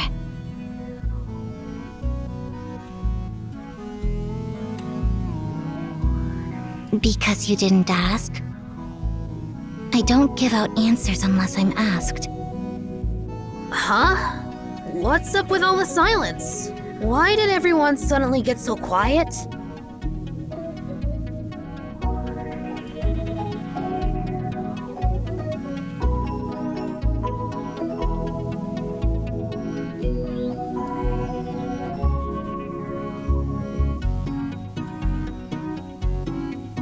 No way! That old man's mentor is a brat. He's a brat.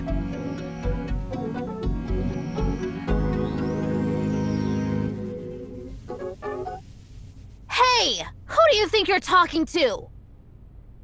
Cosmos respects me very much. Although he's a mediocrity, he's my apprentice. I can't just let your rude words slide. She is Cosmos' granddaughter. Oh, I get it. That makes sense now.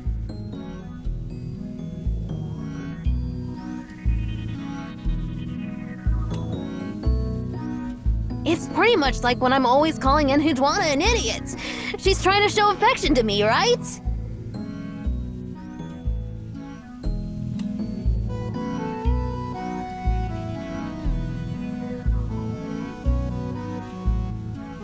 Who are you saying is trying to show affection to you? You brat zero!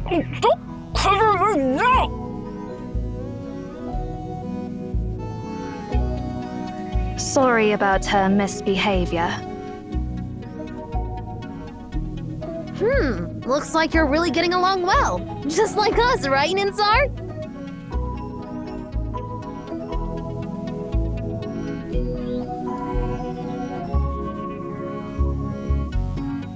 But then again, who exactly are you guys? Let me explain.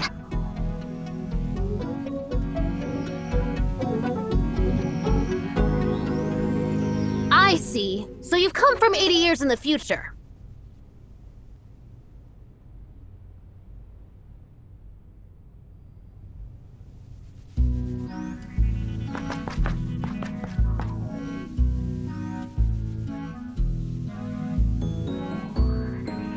This is fascinating! I never expected someone could actually travel through different sectors within the library. I've gained new insights about this place. Can I touch you?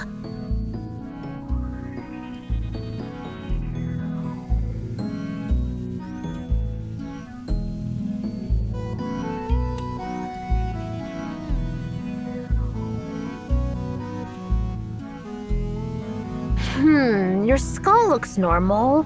No hidden organs, or extra ears or eyes. How do you perceive the abnormal passage of time? Or maybe you don't actively perceive it.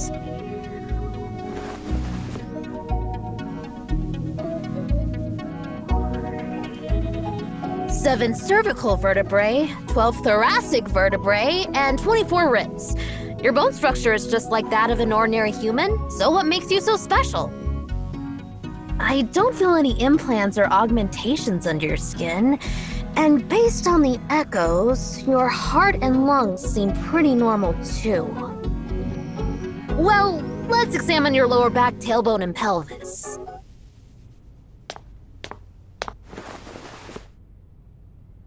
Master Anki, please be gentle with our seer.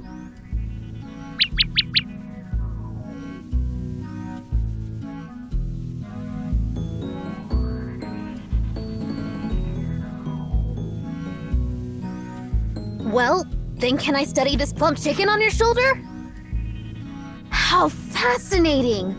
A bird that possesses human intelligence and can transform into pure energy! What exactly are you?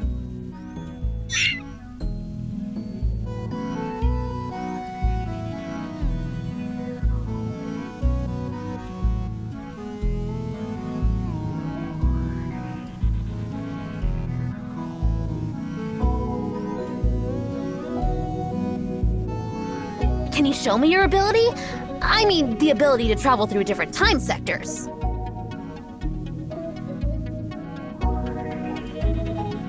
Oh, forget it. Never mind. It feels like cheating if you can just go wherever you want. It's dull. I want to savor the novelty of this library fully. I'd rather take a long route than a shortcut.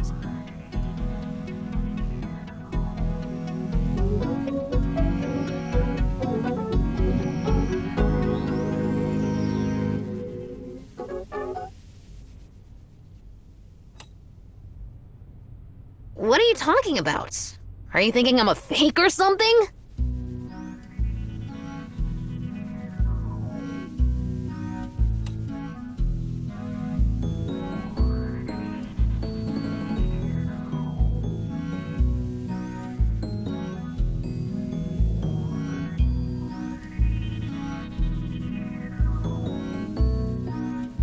The truth verifier?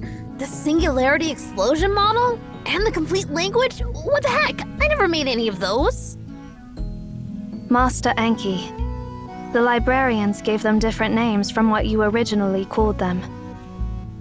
The truth verifier is actually the multi-button self-regulating rhythmic hypnotizer. Ah, now I get it. That's a remarkable device. You throw a proposition at it, and it just keeps clattering away all night. Perfect for curing insomnia. But those idiots thought it was a waste to have it by my bedside, so they forced me to hand it over. But before I did, I gave it one final task. There are no propositions in the world that this machine can't prove. If they want to hear it clatter, they can listen to it all they want. So how's it going after 80 years? Is it still clattering away?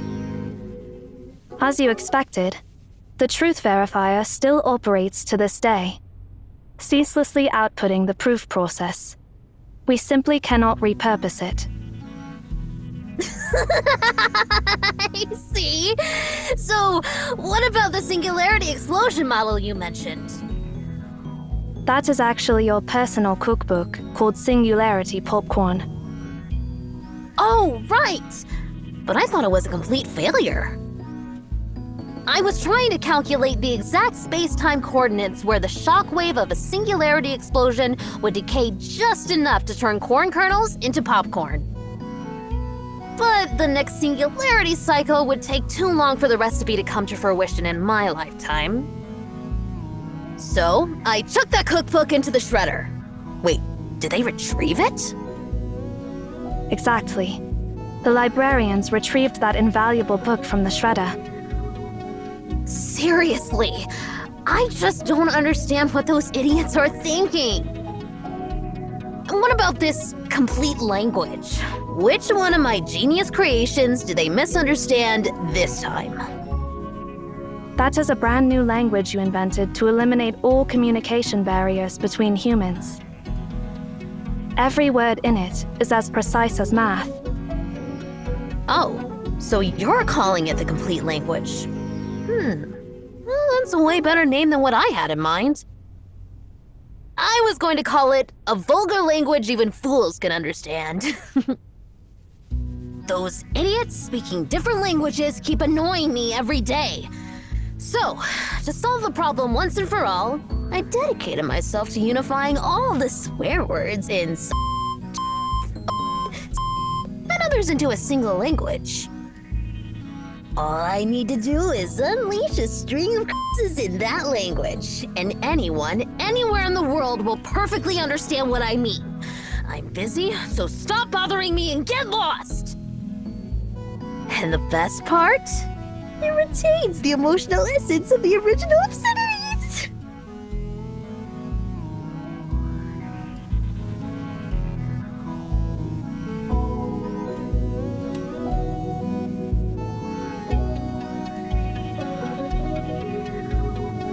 Enki, they're here in this era because they need something from you.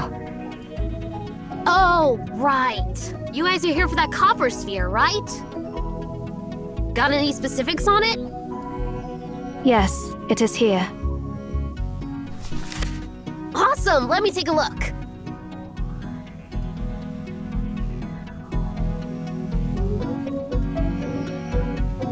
Nope, never seen it before. I have no idea what it is. I knew we shouldn't expect much from this cocky runt. Oh, I see. So you not only admire your grandpa, but also have respect for me. Looks like your grandpa taught you well. Admire? Respect? Taught me well? Who are you talking about, you little... Please just ignore her, Master Enki. It's all right. Do you recognize this, Ninsar?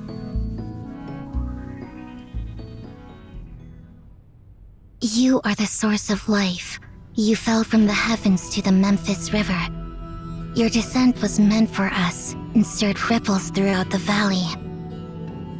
At dawn, you rise in the sky. You exalt the day. you give nourishment to humanity, just as you give them life. Spare us your mumbo-jumbo prayers. I'm translating the text on this sphere.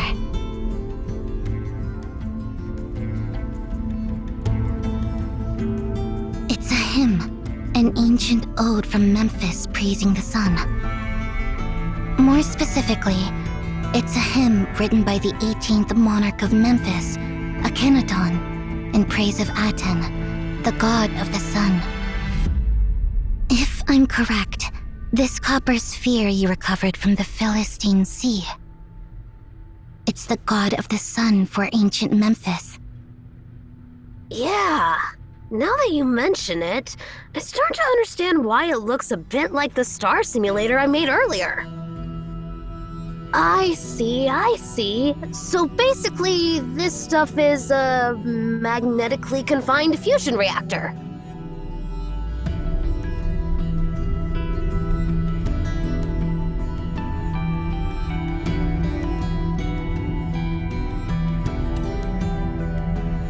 Just as we suspected, Eri. I had a feeling it might be something like that, but I didn't think it would be an actual nuclear explosion. No wonder it obliterates everything.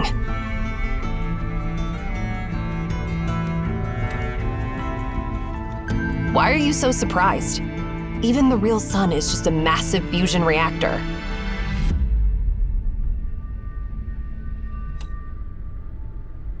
Because of the beacons. The beacons, of course! They're all anomalies created by beacons. And there's more than one beacon in this world. I wouldn't be surprised if one of them happened to fall in ancient Memphis.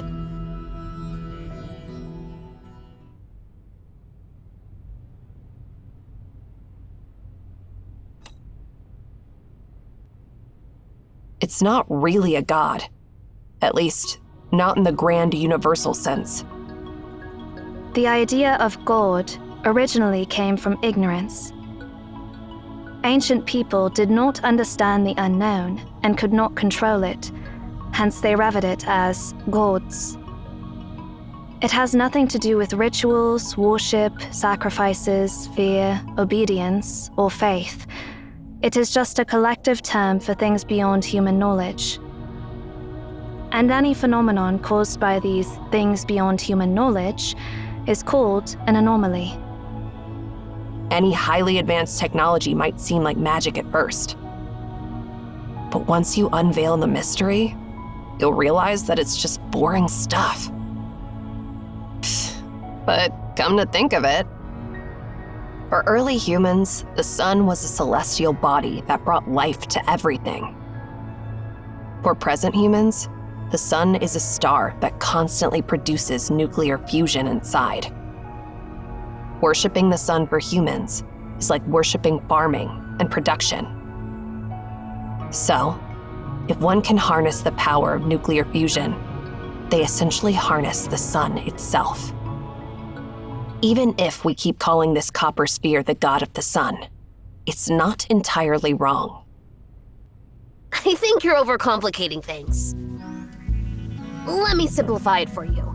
Imagine you throw a light bulb into an ant nest, and the ants start worshipping it as if it's a god or something. Now, imagine that copper sphere as something left on Earth by some powerful alien, then discovered by a bunch of monkeys who end up worshipping it like a god.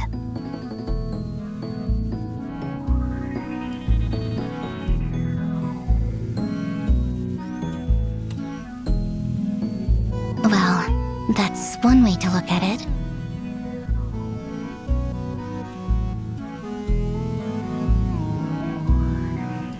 Anyway, if there's a command that can control the copper sphere, it probably wouldn't be in the language of Memphis, or any human language. It is obvious that this sphere was created by someone else. Let's call them gods for now. Naturally, those creators used the language of the gods, or a language completely alien to human understanding, to command their creations. Interesting. Now that's interesting. A vulgar language even fools can understand. I mean, the complete language. I didn't complete it when I ventured down the path of no return. Now, if there's a language that commands gods, then I should definitely include it in the complete language. Even gods should be able to understand the complete language. While I continue my journey, I'll help you study the sphere and this so-called language of gods to figure out the command you're looking for. How long do you think it will take, Master Enki?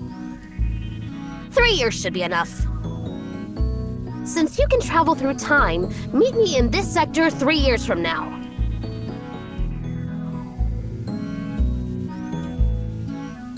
I'm looking forward to it. Let's see what surprises you will bring.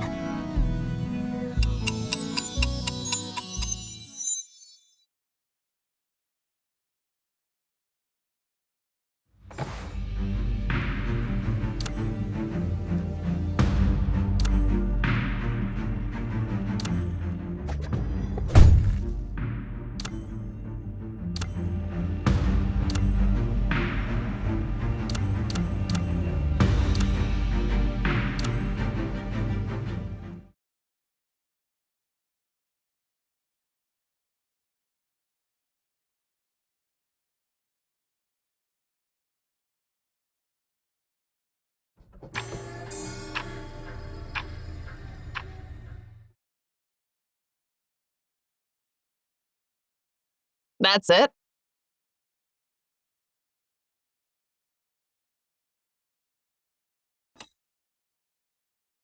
Feels like nothing really happened at all. Like always. What did you do exactly?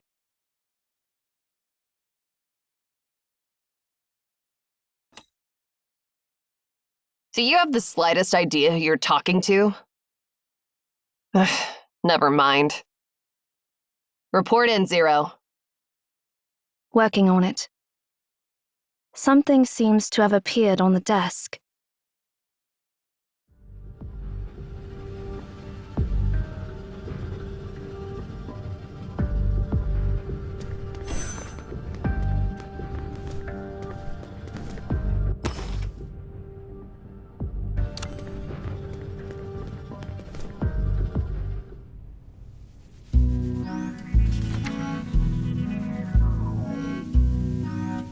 Hey, fools! If you're actually reading this note, congrats! You've made it to the world 3 years later. Praise me, Master Enki, the great god of wisdom! I've sifted through all the documents I could find and translated everything about this copper ball into modern language. P.S. I was thinking of writing the conclusion of a vulgar language even fools can understand crossed out in the complete language, but Ninsar said you probably won't get it, so I gave up on the idea. Seems like the complete language is still too advanced for humans. Well, the stupidity of idiots never ceases to amaze me. I've stored most of the documents in the library, planning to show it off to you.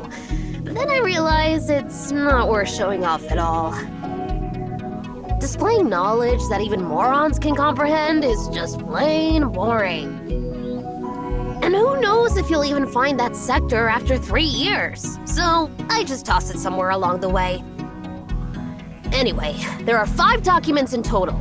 If you guys don't have anything better to do, look out for them. Let's get back on track. I'm holed up in the conference room because of some emergencies. I've hidden the access to the conference room in the Hall of Keys. Grab that first and then come find me. I left some markings on the path to the Hall of Keys, so keep your eyes peeled for them. What kind of markings, you ask? Well, the kind only a genius like me can create. Don't bother looking for me if you can't even recognize them. After all, communicating with a dimwit would just bring me down to their level.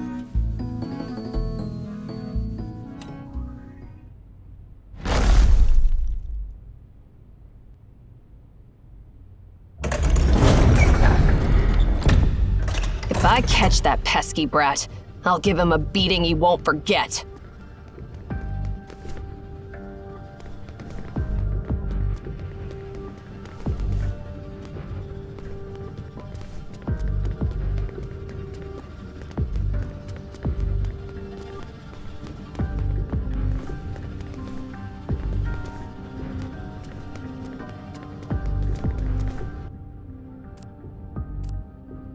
I see. Those mortals attempted to list all the instructions of the gods through the method of exhaustion. That was their secret to deciphering the language of gods. Let's forget for a moment how absurd it was for them to treat a brass ball as their god in this case. Human ambition is only admirable in moments like these.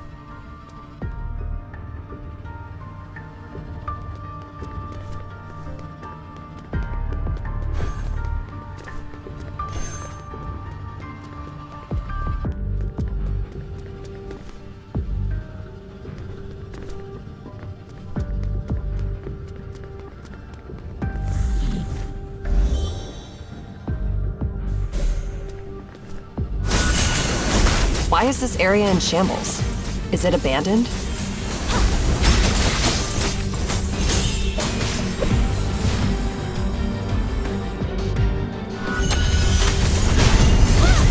Fluttering Waves.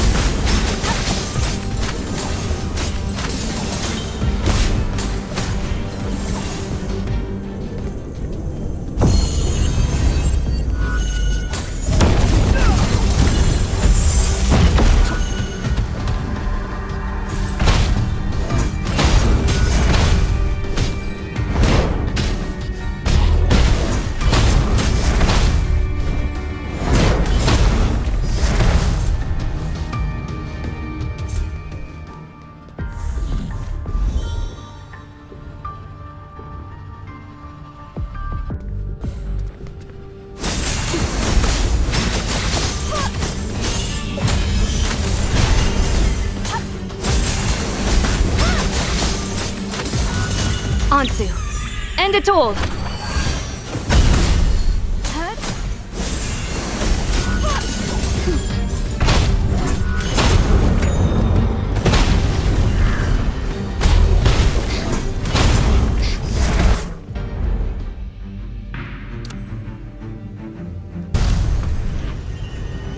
That must be the marking Master Enki left behind. Let's follow it.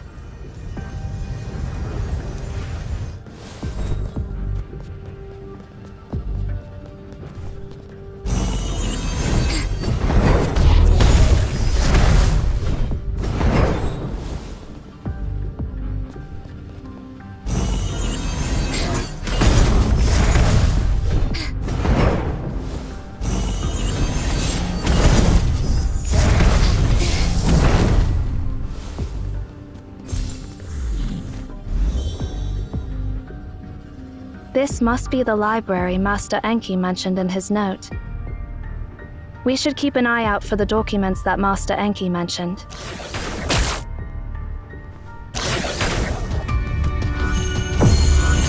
Fluttering Wings.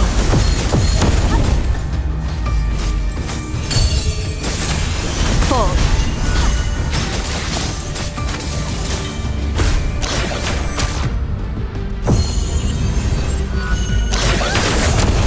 Pain feels like fall. Fluttering Wings. Fall. Fall.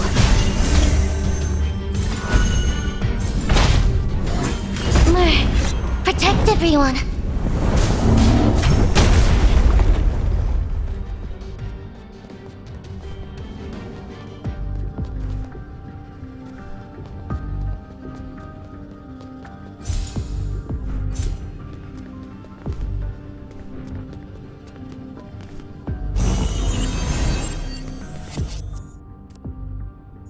It seems most of those who knew the secrets of Akedaton were killed by the Pharaoh.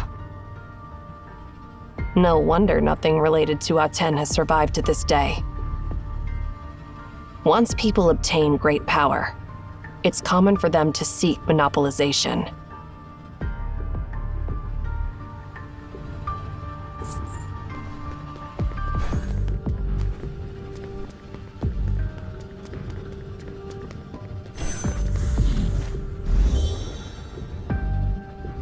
We have made it to the Hall of Keys.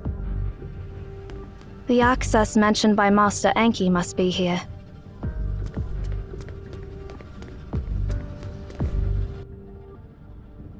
All things have names.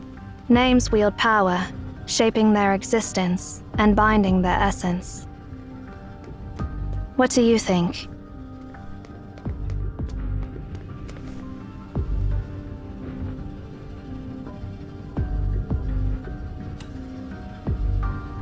Yes, a name. It can become a form of bondage, in a sense. But it's intriguing how humans managed to control the anomaly. The people of Memphis were truly bold.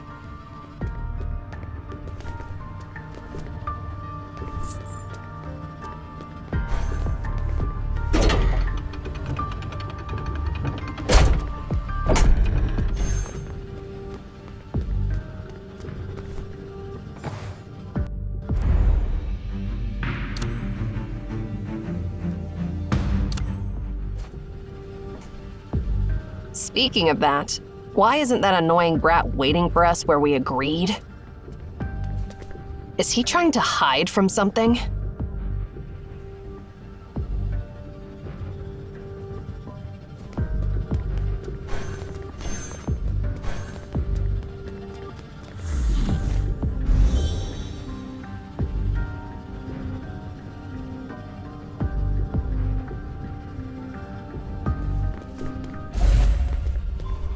Wuthering Waves, onto. End it all!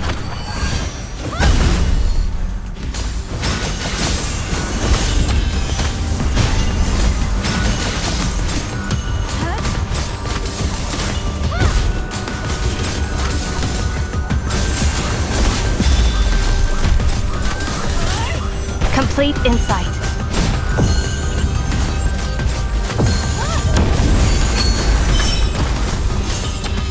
Full. Complete insight.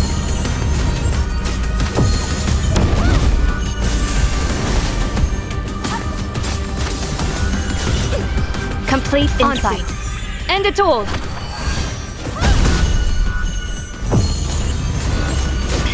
Complete insight. It's okay. I'm still alive. Bow before the sun's brilliance! Ignorance.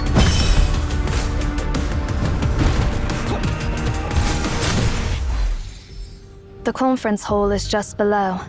Let's keep moving.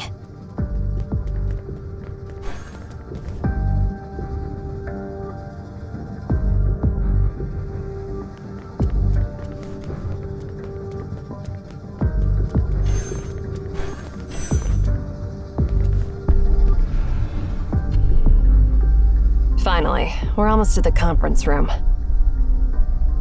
Let's hope that runt has found the words to stop a 10 from blowing itself up, or I'll... Ugh.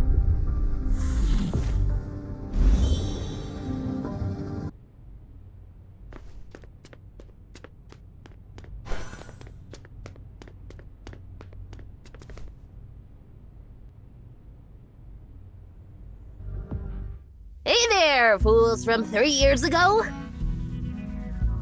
Since you've made it here, you must have found the instructions I left behind, right? Did you collect all 5 documents?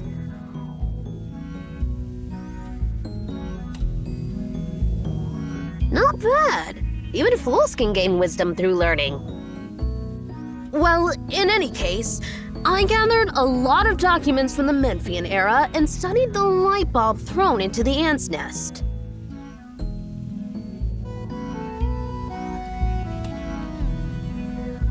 Huh? Aren't we talking about the copper sphere you showed me earlier? Aren't you looking for a way to turn it off? Well, I managed to decipher the language of its creator.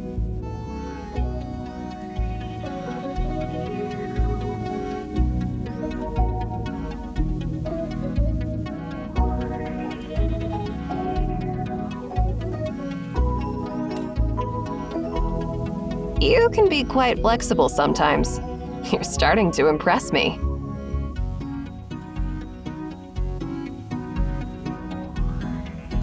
It was a piece of cake, really. But honestly, when I found the answer, I was a bit disappointed. As I thought, those ancient people were just stupid. The language they revered as divine turned out to be so simple.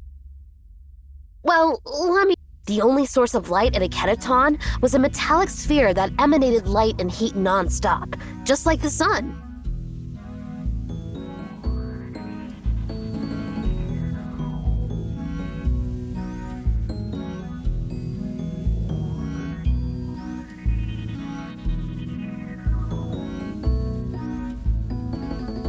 Amenhotep, the 18th monarch of Memphis, honored it as the god of the sun. He named it Aten, and changed his own name to a kettaton, which means the soul of Aten.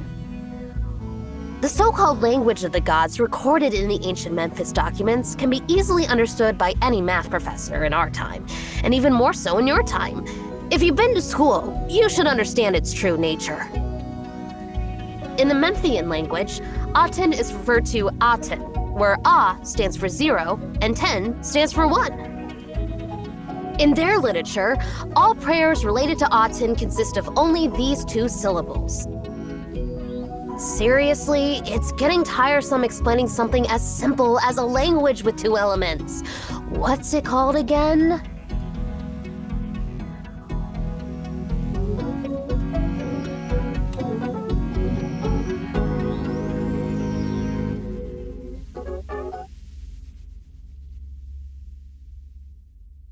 Oh, you still don't get it?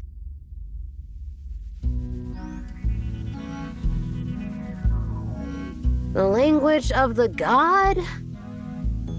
It's binary!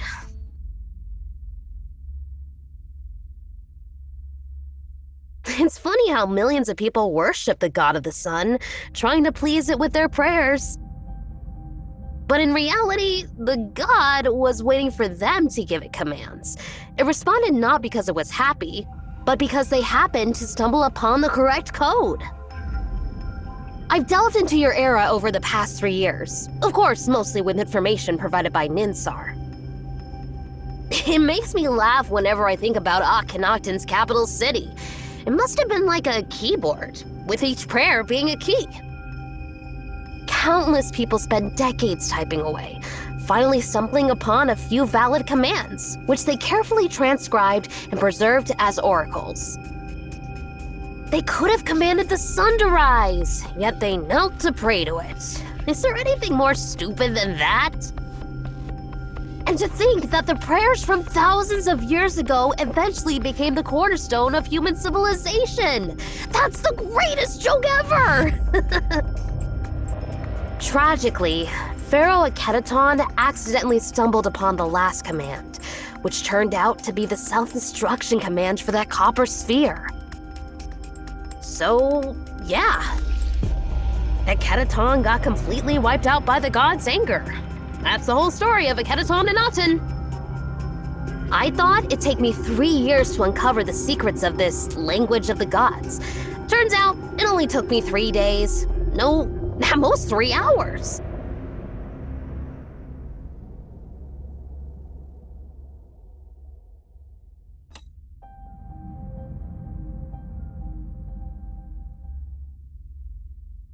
About that, well, you know. Let's not dwell on that for now.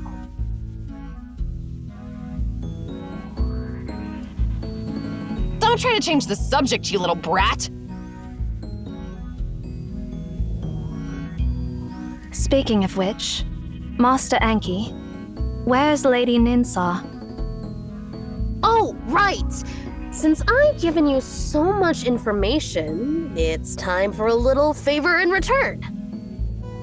You've gotta help me before I tell you the divine command to stop the sphere. Fair deal, right?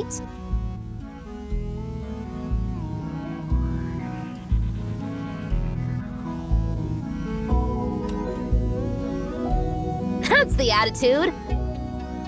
Actually, not long after we parted ways with you, I had an argument with Ninsar, and that's why I'm hiding out here.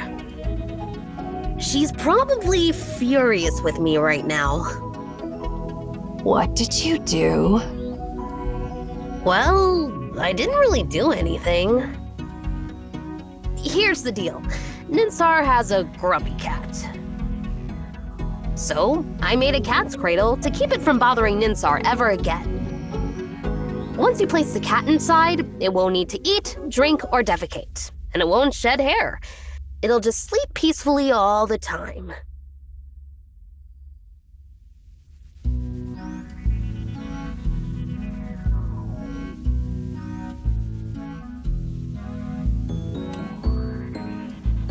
Huh? What are you even talking about? It's just a cat cradle. The most ordinary kind. And what happened then, Master Enki? Making a questionable device wouldn't make your sister that mad, right? Well, the thing is, I made that cradle using a clock she had restored. Come on, it's not that big a deal, right? Why would she be so angry?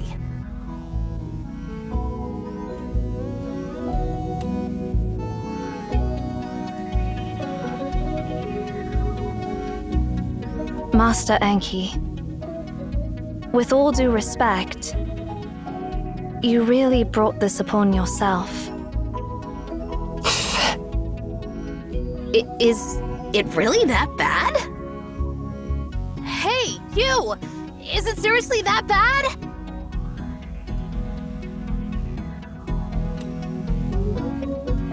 Ugh. She was furious when she found out. She even tried to stuff me in that cradle.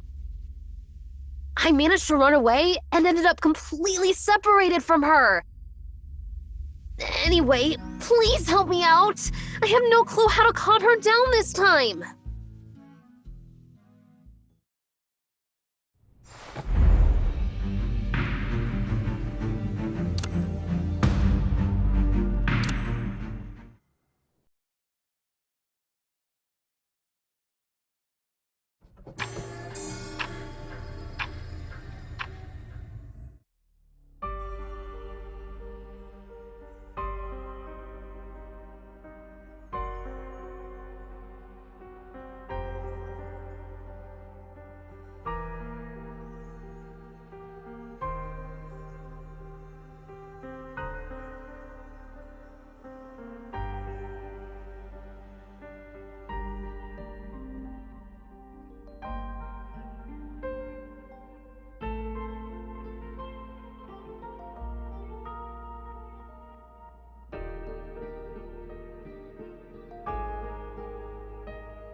Do you know the answer to the library, Ninsar?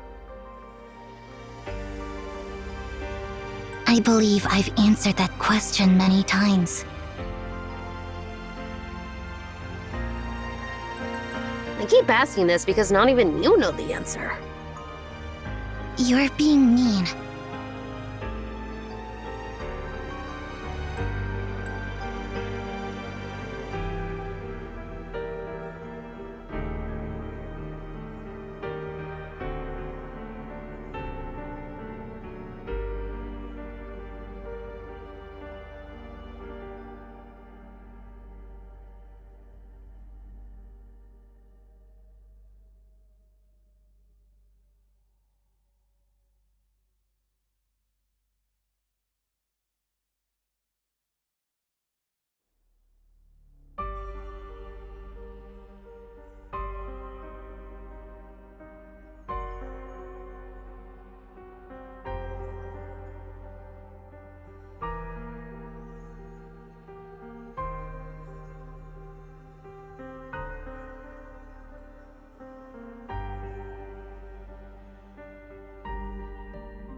I want to know why our father embarked on the path of no return.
I guess I'll have to pick up my pace.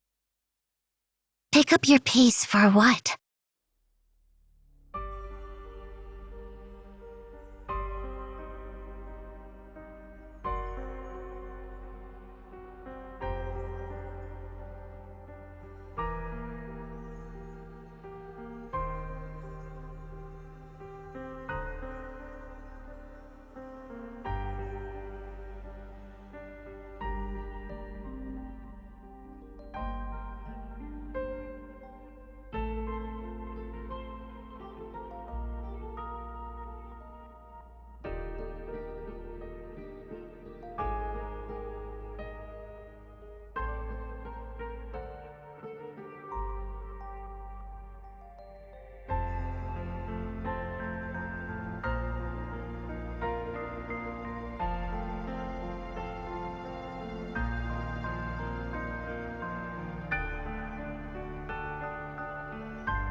You're the successors from the future.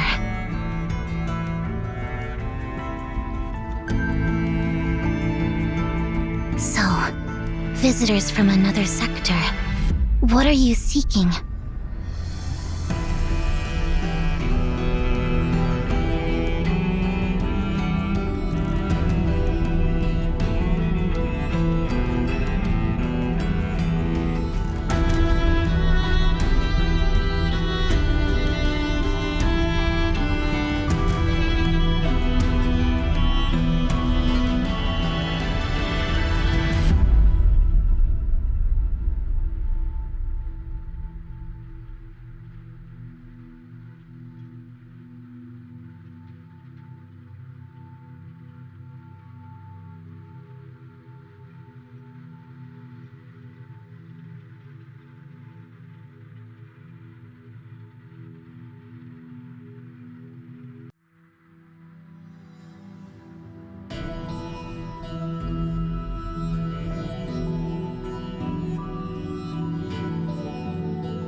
anyway. Please help me out.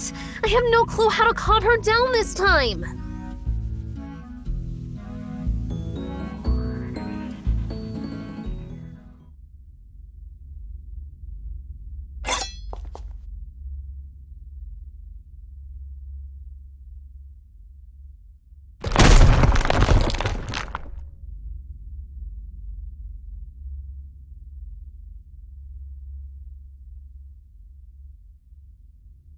Whoa! Why is it coming again? Ari, I've got this!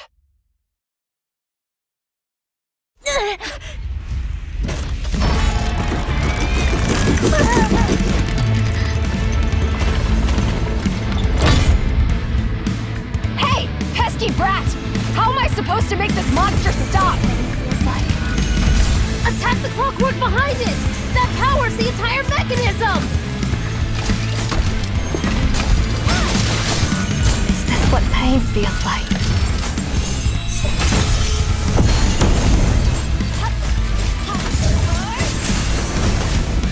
Wait! You're breaking the cat's cradle! Shut up! Break it, Zero! Ignorance. Kneel. Judgment.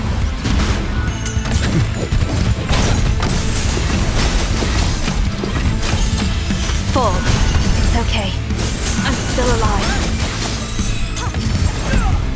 The height of folly. Perception. Deviation.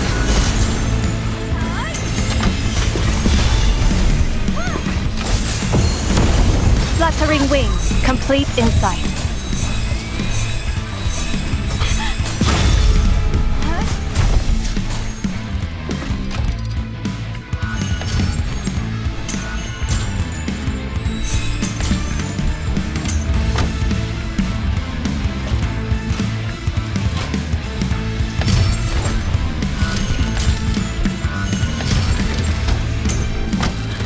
Ignorance.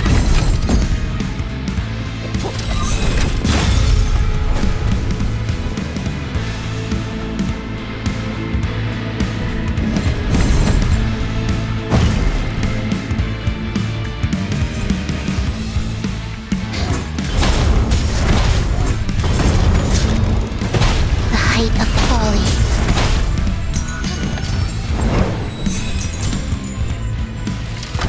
Go away.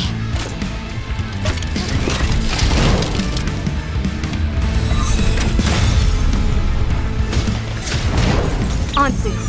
End it all. Is it time to put an end to Judgment. this? Ignorance. The height of folly. Protect everyone.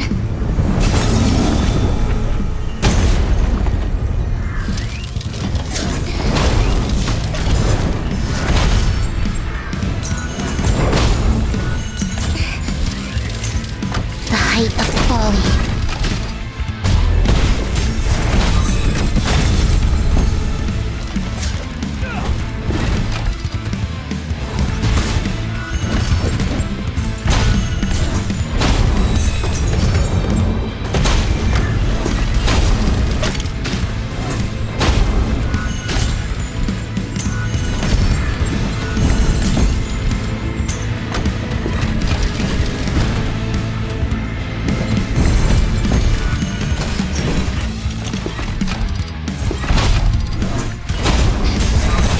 Go away.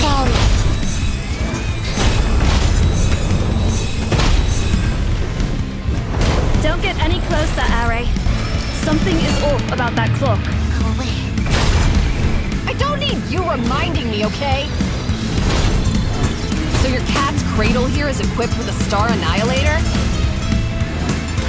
Technically, it's a plasma ray emitter for cleaning purposes. Go away. Protect everyone.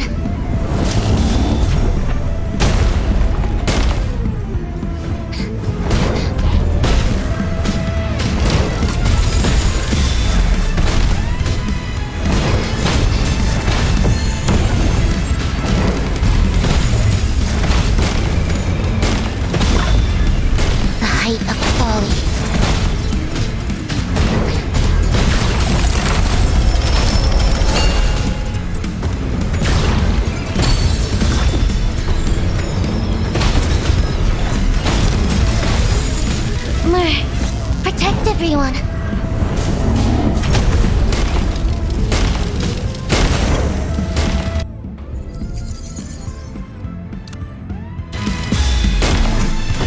Bow before the sun's brilliance! Ansu, end it all! Protect everyone!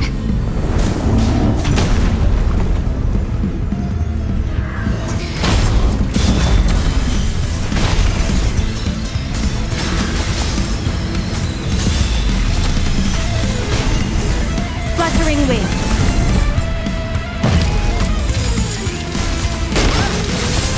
Complete insight.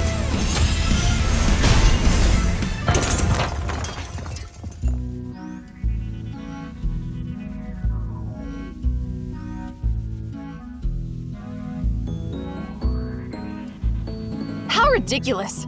Who in their right mind would add so many weapons to the so-called cat's cradle?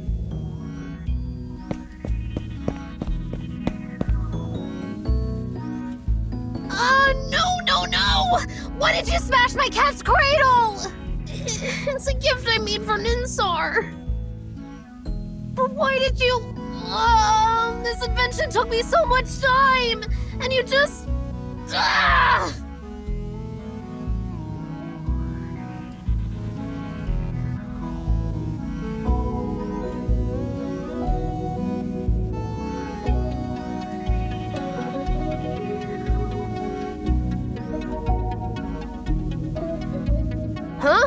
Oh, that's a great name!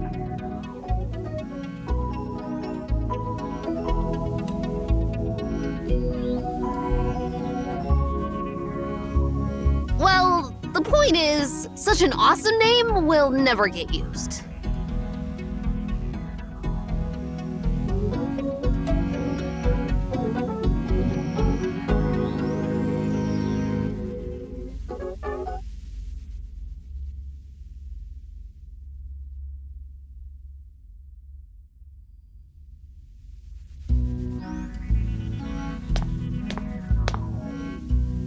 I'm sorry for tampering with your clock. I'm really sorry. Just don't be mad at me, sis.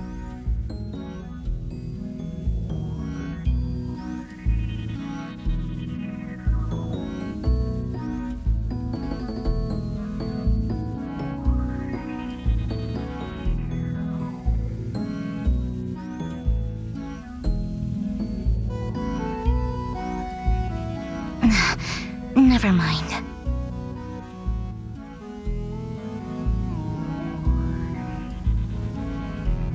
How about I make another one for you? Haven't you learned your lesson yet? Alright, just forget what I said. Well, thanks for helping me fight Ninsar. But then again, you didn't really help me at all. Feels like it's not a good deal for me. Cut the crap, you little brat! If it wasn't for me, you would have been stuffed into the coffin by that intelligent weapon you made. Just hand over the command to stop that copper spear from blowing itself up. Master Enki. Keeping promises is a virtue.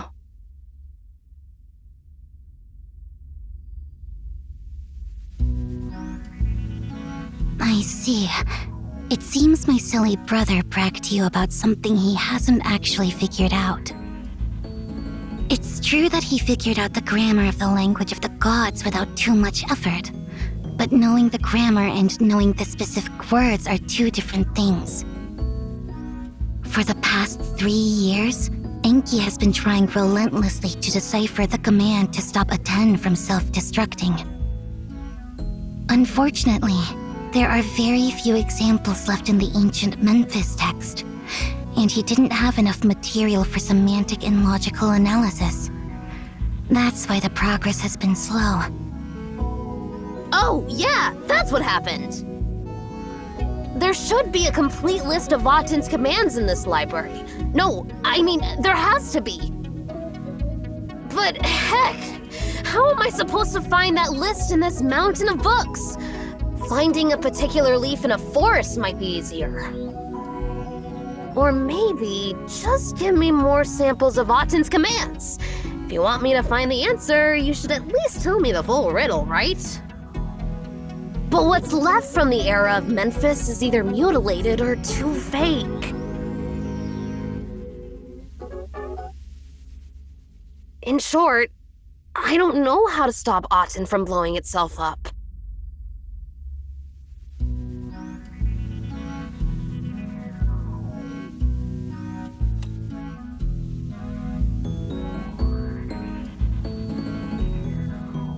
However, I do have some information. Besides destroying a Keraton, the Copper Sphere has shown up twice in history. One of them was 2,000 years ago. 2,000 years ago. Back then, Obed was under the rule of the 5th Emperor of the Arsacid Empire. Exactly. Actually, Aten was taken by Emeon at that time, before it got lost for some unknown reason. 2,000 years ago, that was the last time Aten shone in history. Perhaps you should go back and ask the people of that era. Maybe they can give you more valuable information.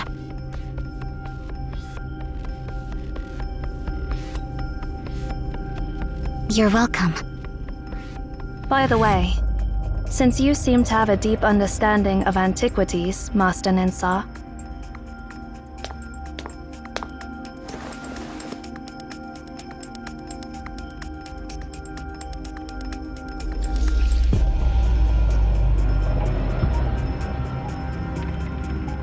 do you know anything about this?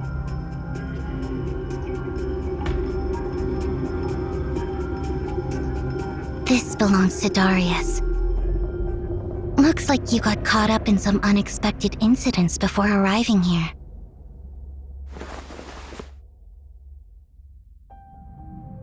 Oh, wait!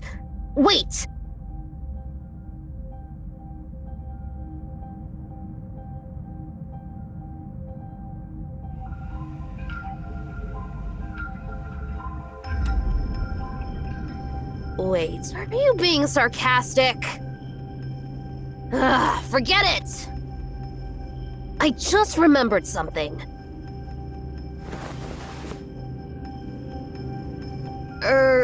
Eri, well, Cosmo's granddaughter.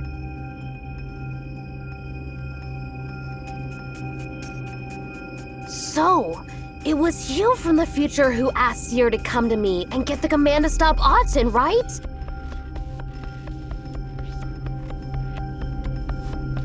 Indeed. If what Seer said is true. Oops. Now this is bad. Really bad.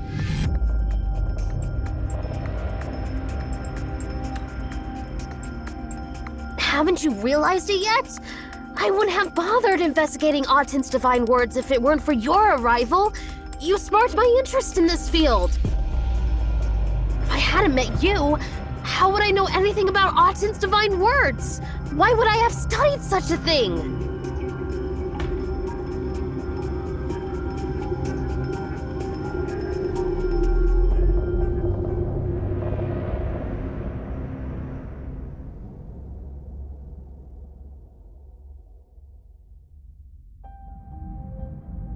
Be careful. The prophecy may actualize itself. Well, that's all the help we can provide. Farewell, my unexpected friends. May we meet again in the future.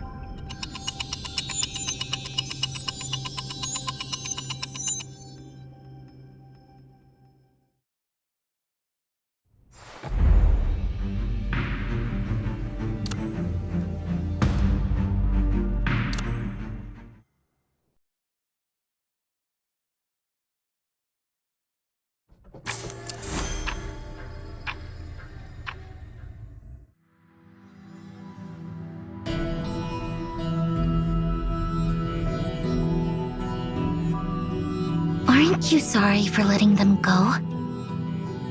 What are you talking about? Why would I be sorry?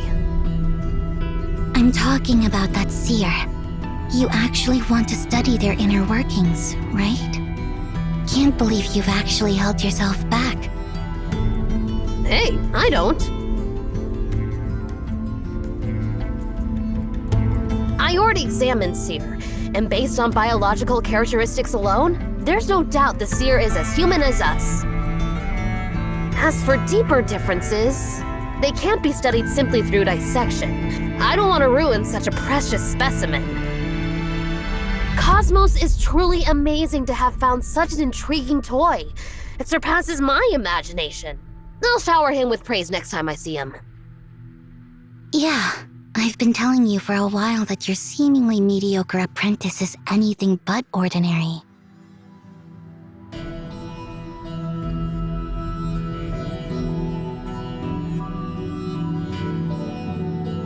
Are you leaving too? You are Enki's apprentice. How interesting. I can't see your answer. Perhaps you'll reach greater heights than Enki in the future. I'm flattered. Master Enki is a true genius, while I'm just an ordinary person who is lucky to have made it this far.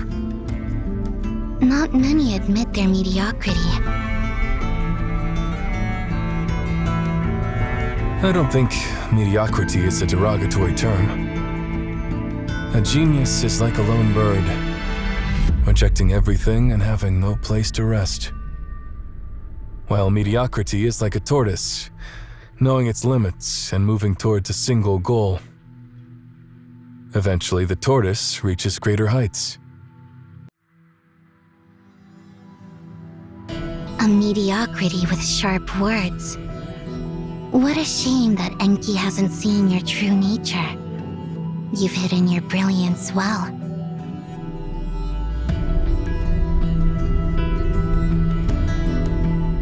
You have beautiful eyes.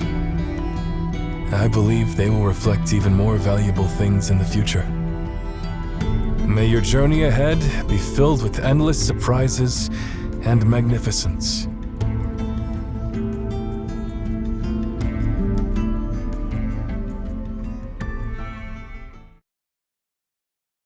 But then again, do you think they'll eventually fall into a tragic loop just like Oedipus? Yes, they will.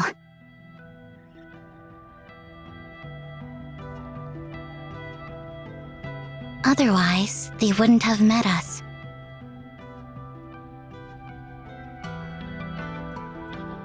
That's true. All we can do is wish them good luck.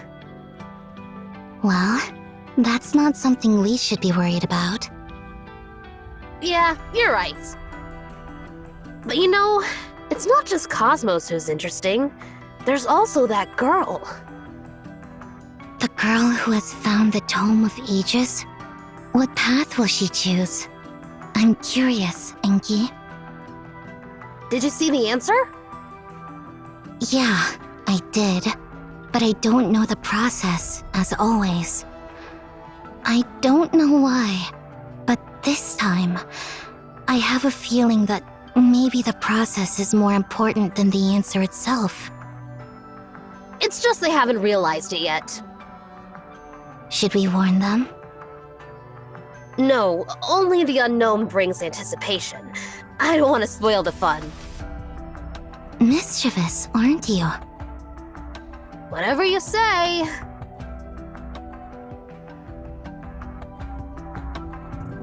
By the way, now that you've realized that the process is more important than the answer, don't come up with such a boring plan next time, silly sis. I haven't reached the end of my journey yet. I don't want to start preparing for an exit plan in the middle of a game and have to start over again. You're just too predictable. Even if you don't tell me the answer, I can figure it out.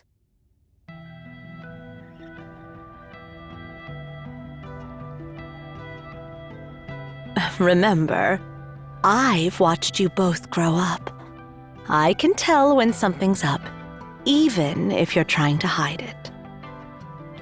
Enki, there's nothing waiting for us at the end of this journey. We won't reach the end find any answers, or be able to turn back.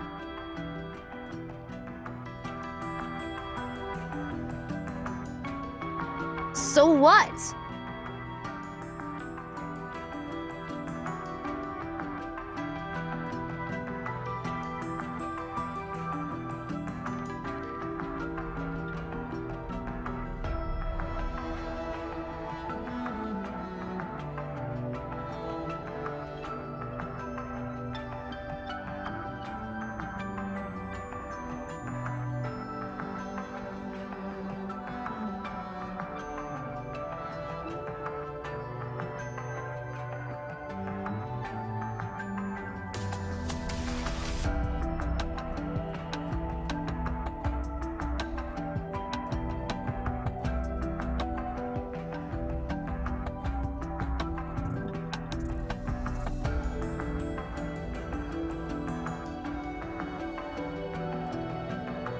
Don't go. No matter how hard we struggle, we are bound by our limited lifespan. As long as we are limited by our mortal bodies, we will never reach the end. Don't go. Don't go. Don't go. Don't go. Don't go. Don't leave me behind.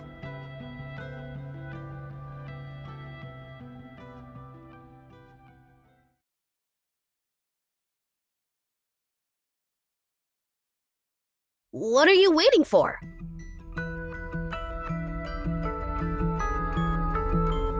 Let's go!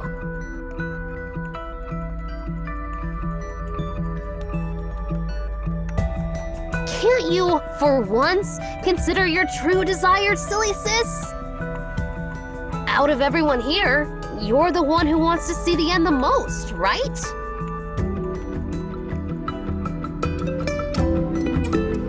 She wasn't sad at all, silly Nana. It was all an act. She doesn't get sad.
you are?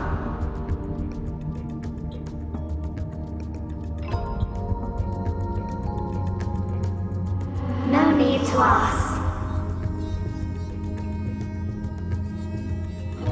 As I told you before, when you depart, all memories of this realm will fade, including me. That girl is quite perceptive, so this time, I've blocked her presence.